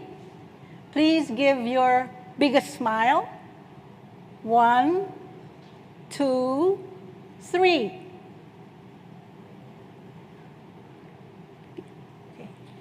Okay, thank you very much. Thank you, everyone. And also, I would like to say thank you to all the active audience. And I have faith that we can all work together to make a better future for our children and grandchildren. As someone has said, the measure of our success will be the condition on which we leave the world for the next generation. Thank you all, and do stay safe and healthy. Thank you. Terima kasih. Wassalamualaikum warahmatullahi wabarakatuh. Om Shanti Shanti Om. Namo Buddhaya.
So, distinguished speakers and Ibu Ambassador Artauli, thank you very much for the very interesting plenary discussions.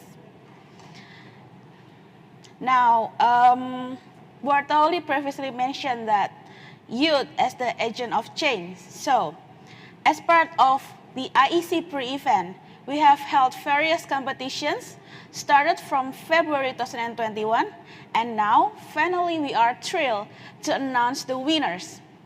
There are 5 competitions, consist of paper competitions, essay competition, photo competition, infographic competition, and PYC Energy Award, with a total prize of 140 million rupiah. So, the competition participants, are you ready? Please listen carefully, open your camera, and sit tight, as we will take documentation, and I believe you want to look good in the camera. And without further ado, I would like to invite Ibu 𝗘𝗲𝗿𝗆 back to the stage to announce the 𝗖𝗍 competition winners. Bu 𝗘𝗲𝗿𝗆, the set is yours.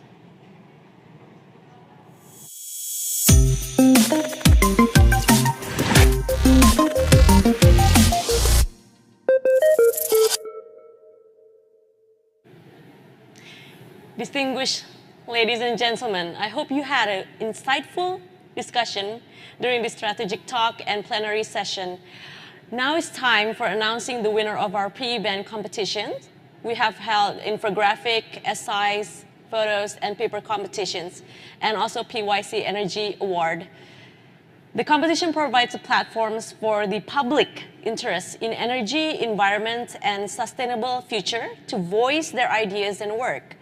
This competition hopefully can help a broader audience to explore and create a better energy future with their own role and passion in society. Ladies and gentlemen, let's jump into the winner announcement right now.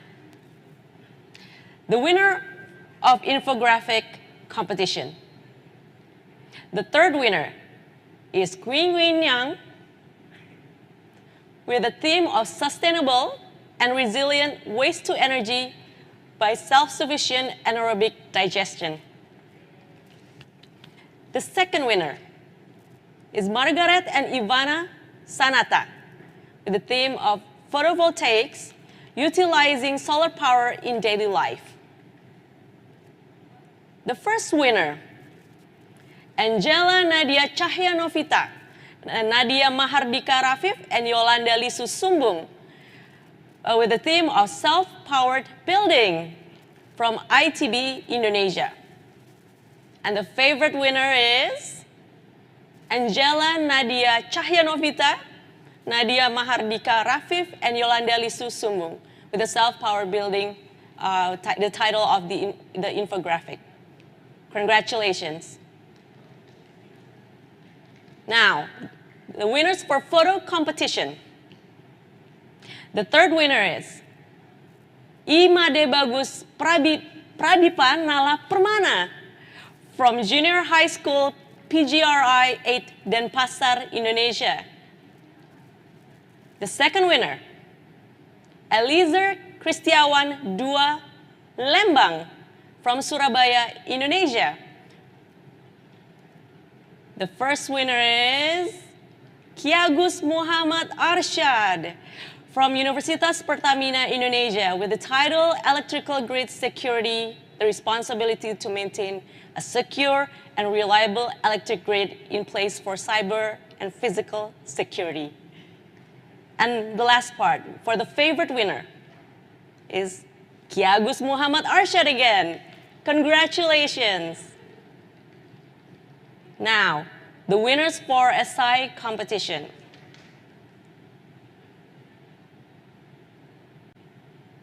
The 𝗖𝗲 competition? Here it is, the first, second, and third winner.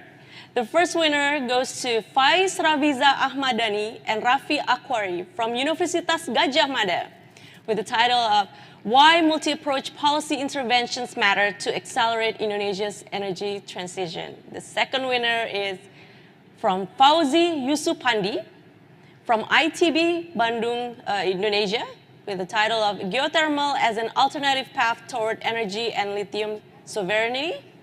And the third winner is Robi Kurniawan from Ministry of Energy and Mineral Resources of Republic of Indonesia with the title essay of Unpacking Energy Management System Implementation in Building Sectors. Congratulations. And the next part is the winners of paper competition. We have 10 winners. Starting from the 10th winner is Muhammad Mustafa Bisri Kiagus, Muhammad Arsyad, Muhammad Naufal Septiviandi, and Ferdian Shah Rahman from Universitas Pertamina Indonesia with the paper title of Numerical Simulation on High Thermal Efficiency Geothermal Power Plant in the Reheat Regenerative Franklin Cycle in Patuha Field. The 9th winner is Laurentius Kevin Hendinata Tantri Ardiwinata Philippus Kevin Tirta Pratama from Universitas of Gadjah Mada, Indonesia with the paper title of The Role of Energy Literacy in Supporting Energy Conservation in Indonesia, a Public Opinion Survey. The 8th winner is from Kazuyuki Murakami, Yamada Fumiko, Masahiro Ozawa, Shinjiro Teuchi, and Andi Tirta with the title of Japan Coal Frontier Organization and Asian Center. Oh, I'm sorry, this is the institution from Japan Coal Frontier Organization and Asian Center for Energy with the paper title of Grid Fluctuation Index to Support Countries in the Energy Transition. And the seventh winner is Marcelinus Gonzaga and Argamanda from Universitas of Proklamasi 45, Yogyakarta, Indonesia. The title is The Implementation of Micro-Submersible Hydropower Plant as a Solution to Maintain the Electrical Energy Resilience in Eco-Friendly Rural Areas. And the sixth winner is 𝗖𝗲𝗁𝗃𝗍𝗶 𝗂𝗂𝗃𝗲𝗄𝗃 Adisa Larasati, Dionysius Aldion Renata, Prasetyo Aji, and MM Sarinanto from the Agency for the Assessment and Application for Technology Indonesia, with the paper theme of Fast Electric Vehicle Charging Station with Renewable Energy Source for Better Environment. And the top 5 winner, the 5th winner is Robi Kurniawan and Irwan Wahyu Kurniawan from the General Director, New and Renewable Energy Ministry of Energy and Mineral Resources, with the theme of Developing Innovative Financing Scheme for Leveraging Energy Efficiency Deployment in Indonesia. The 4th winner is Alfian Gilang from UPN Veteran Yogyakarta, Indonesia, with the paper title of Structure, Linkage, and its Control to Geothermal Manifestation in Mount Lau Geothermal Field, Central and East Java. The 3rd winner is Putu Indi Agardian, Ardi Rasi Wardana, and Rio Pramudita from Bandung Institute of Technology and Aquo Energy, with the paper title of The Impact of Growing Electric Vehicle and Battery Production to Nickel Supply Chain in Indonesia using System Dynamics Approach. And the 2nd winner is Ibnu Budiman, Akbar Swandaru, and Beni Suryadi from Asian Center for Energy and Wageningen University and Research, with the paper title of The Potential Contribution of Projected Asian Power Grid to Emission Reduction. And the 1st winner is from Vincentius Advent Brilliant, Sasa Aulia, Farah Octaviani, and Tariq Aryan Kalfani from Universitas of Gajah Mada, Indonesia, with a paper title of Integrated Wastewater and Waste Heat Recovery System in Coal-Fired Power Plants using reverse osmosis to produce clean water and increase thermal efficiency. Congratulations for all of 10 winners. And this is the last part, the PYC Energy Award. For PYC Energy Award, we had 6 prominent finalists.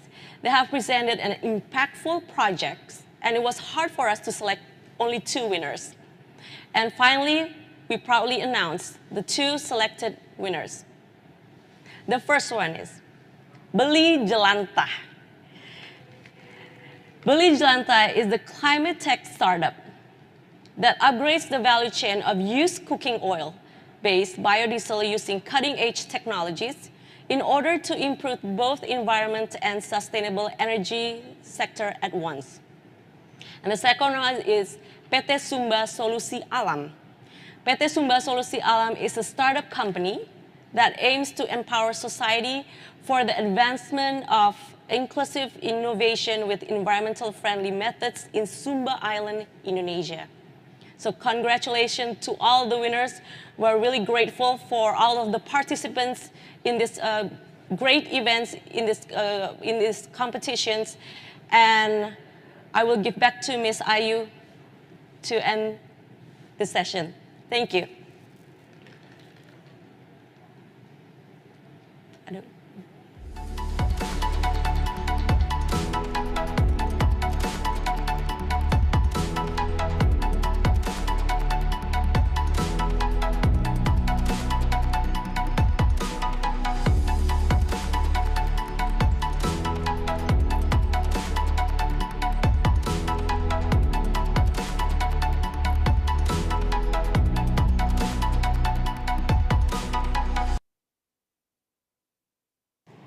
Congratulations to all winners. PYC team will contact you for further information on how to declare your prize. Once again, congratulations. And if your name is not indexed as one of the winners, do not get discouraged, because we regularly hold competitions, so there are big opportunities that you will be the next winner. Just follow our social media for any update on our activities. Now, ladies and gentlemen, we finally come to an end of this plenary session. Thank you very much for your participation in the conference. Don't forget, we still have parallel session tomorrow, started at 8:30 a.m. Jakarta time. As you can see in the screen, the room will be divided into two parallel rooms. In the morning session, the room 1 will have a presentation from the electricity session with the theme of electrifying the last mile for a sustainable future. And in the room 2, there will be a presentation from a coal session with the theme of advancing the downstream of coal industry to support energy security. And also, the afternoon session will start at 1:30 p.m. Jakarta time, with two parallel rooms. In the room 1, there will be a presentation from a new and renewable energy session with the theme of the role of international organization, non-governmental organization or NGO, and local communities to support NRE development. And in the room 2, there will be a presentation from an oil and gas session with the theme of mapping out the role of oil and gas industry to achieve a sustainable future. Thank you, and we wish you have a valuable time at our conference. Good night and see you tomorrow morning. Wassalamualaikum warahmatullahi wabarakatuh. Om Santi Santi Om, Namo Buddhaya. Bye-bye.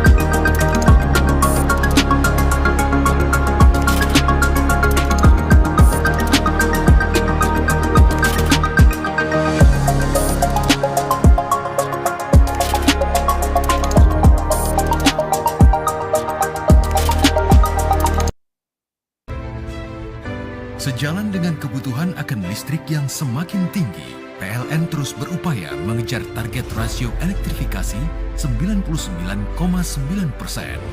PLN melalui anak perusahaan pembangkit Jawa Bali, PJB, dan juga dikembangkan oleh S2P, telah berhasil menyelesaikan PLTU Cilacap Ekspansi 1. Selain itu dilakukan juga percepatan pada pembangunan PLTU Cilacap Ekspansi tahap 2 kapasitas 1x1000 MW. Pembangkit ini dikembangkan oleh PLN dan PT Sumber Segara Primadaya S2P sebagai upaya nyata PLN dalam meningkatkan rasio elektrifikasi nasional sehingga akses listrik kepada masyarakat semakin luas jangkauannya.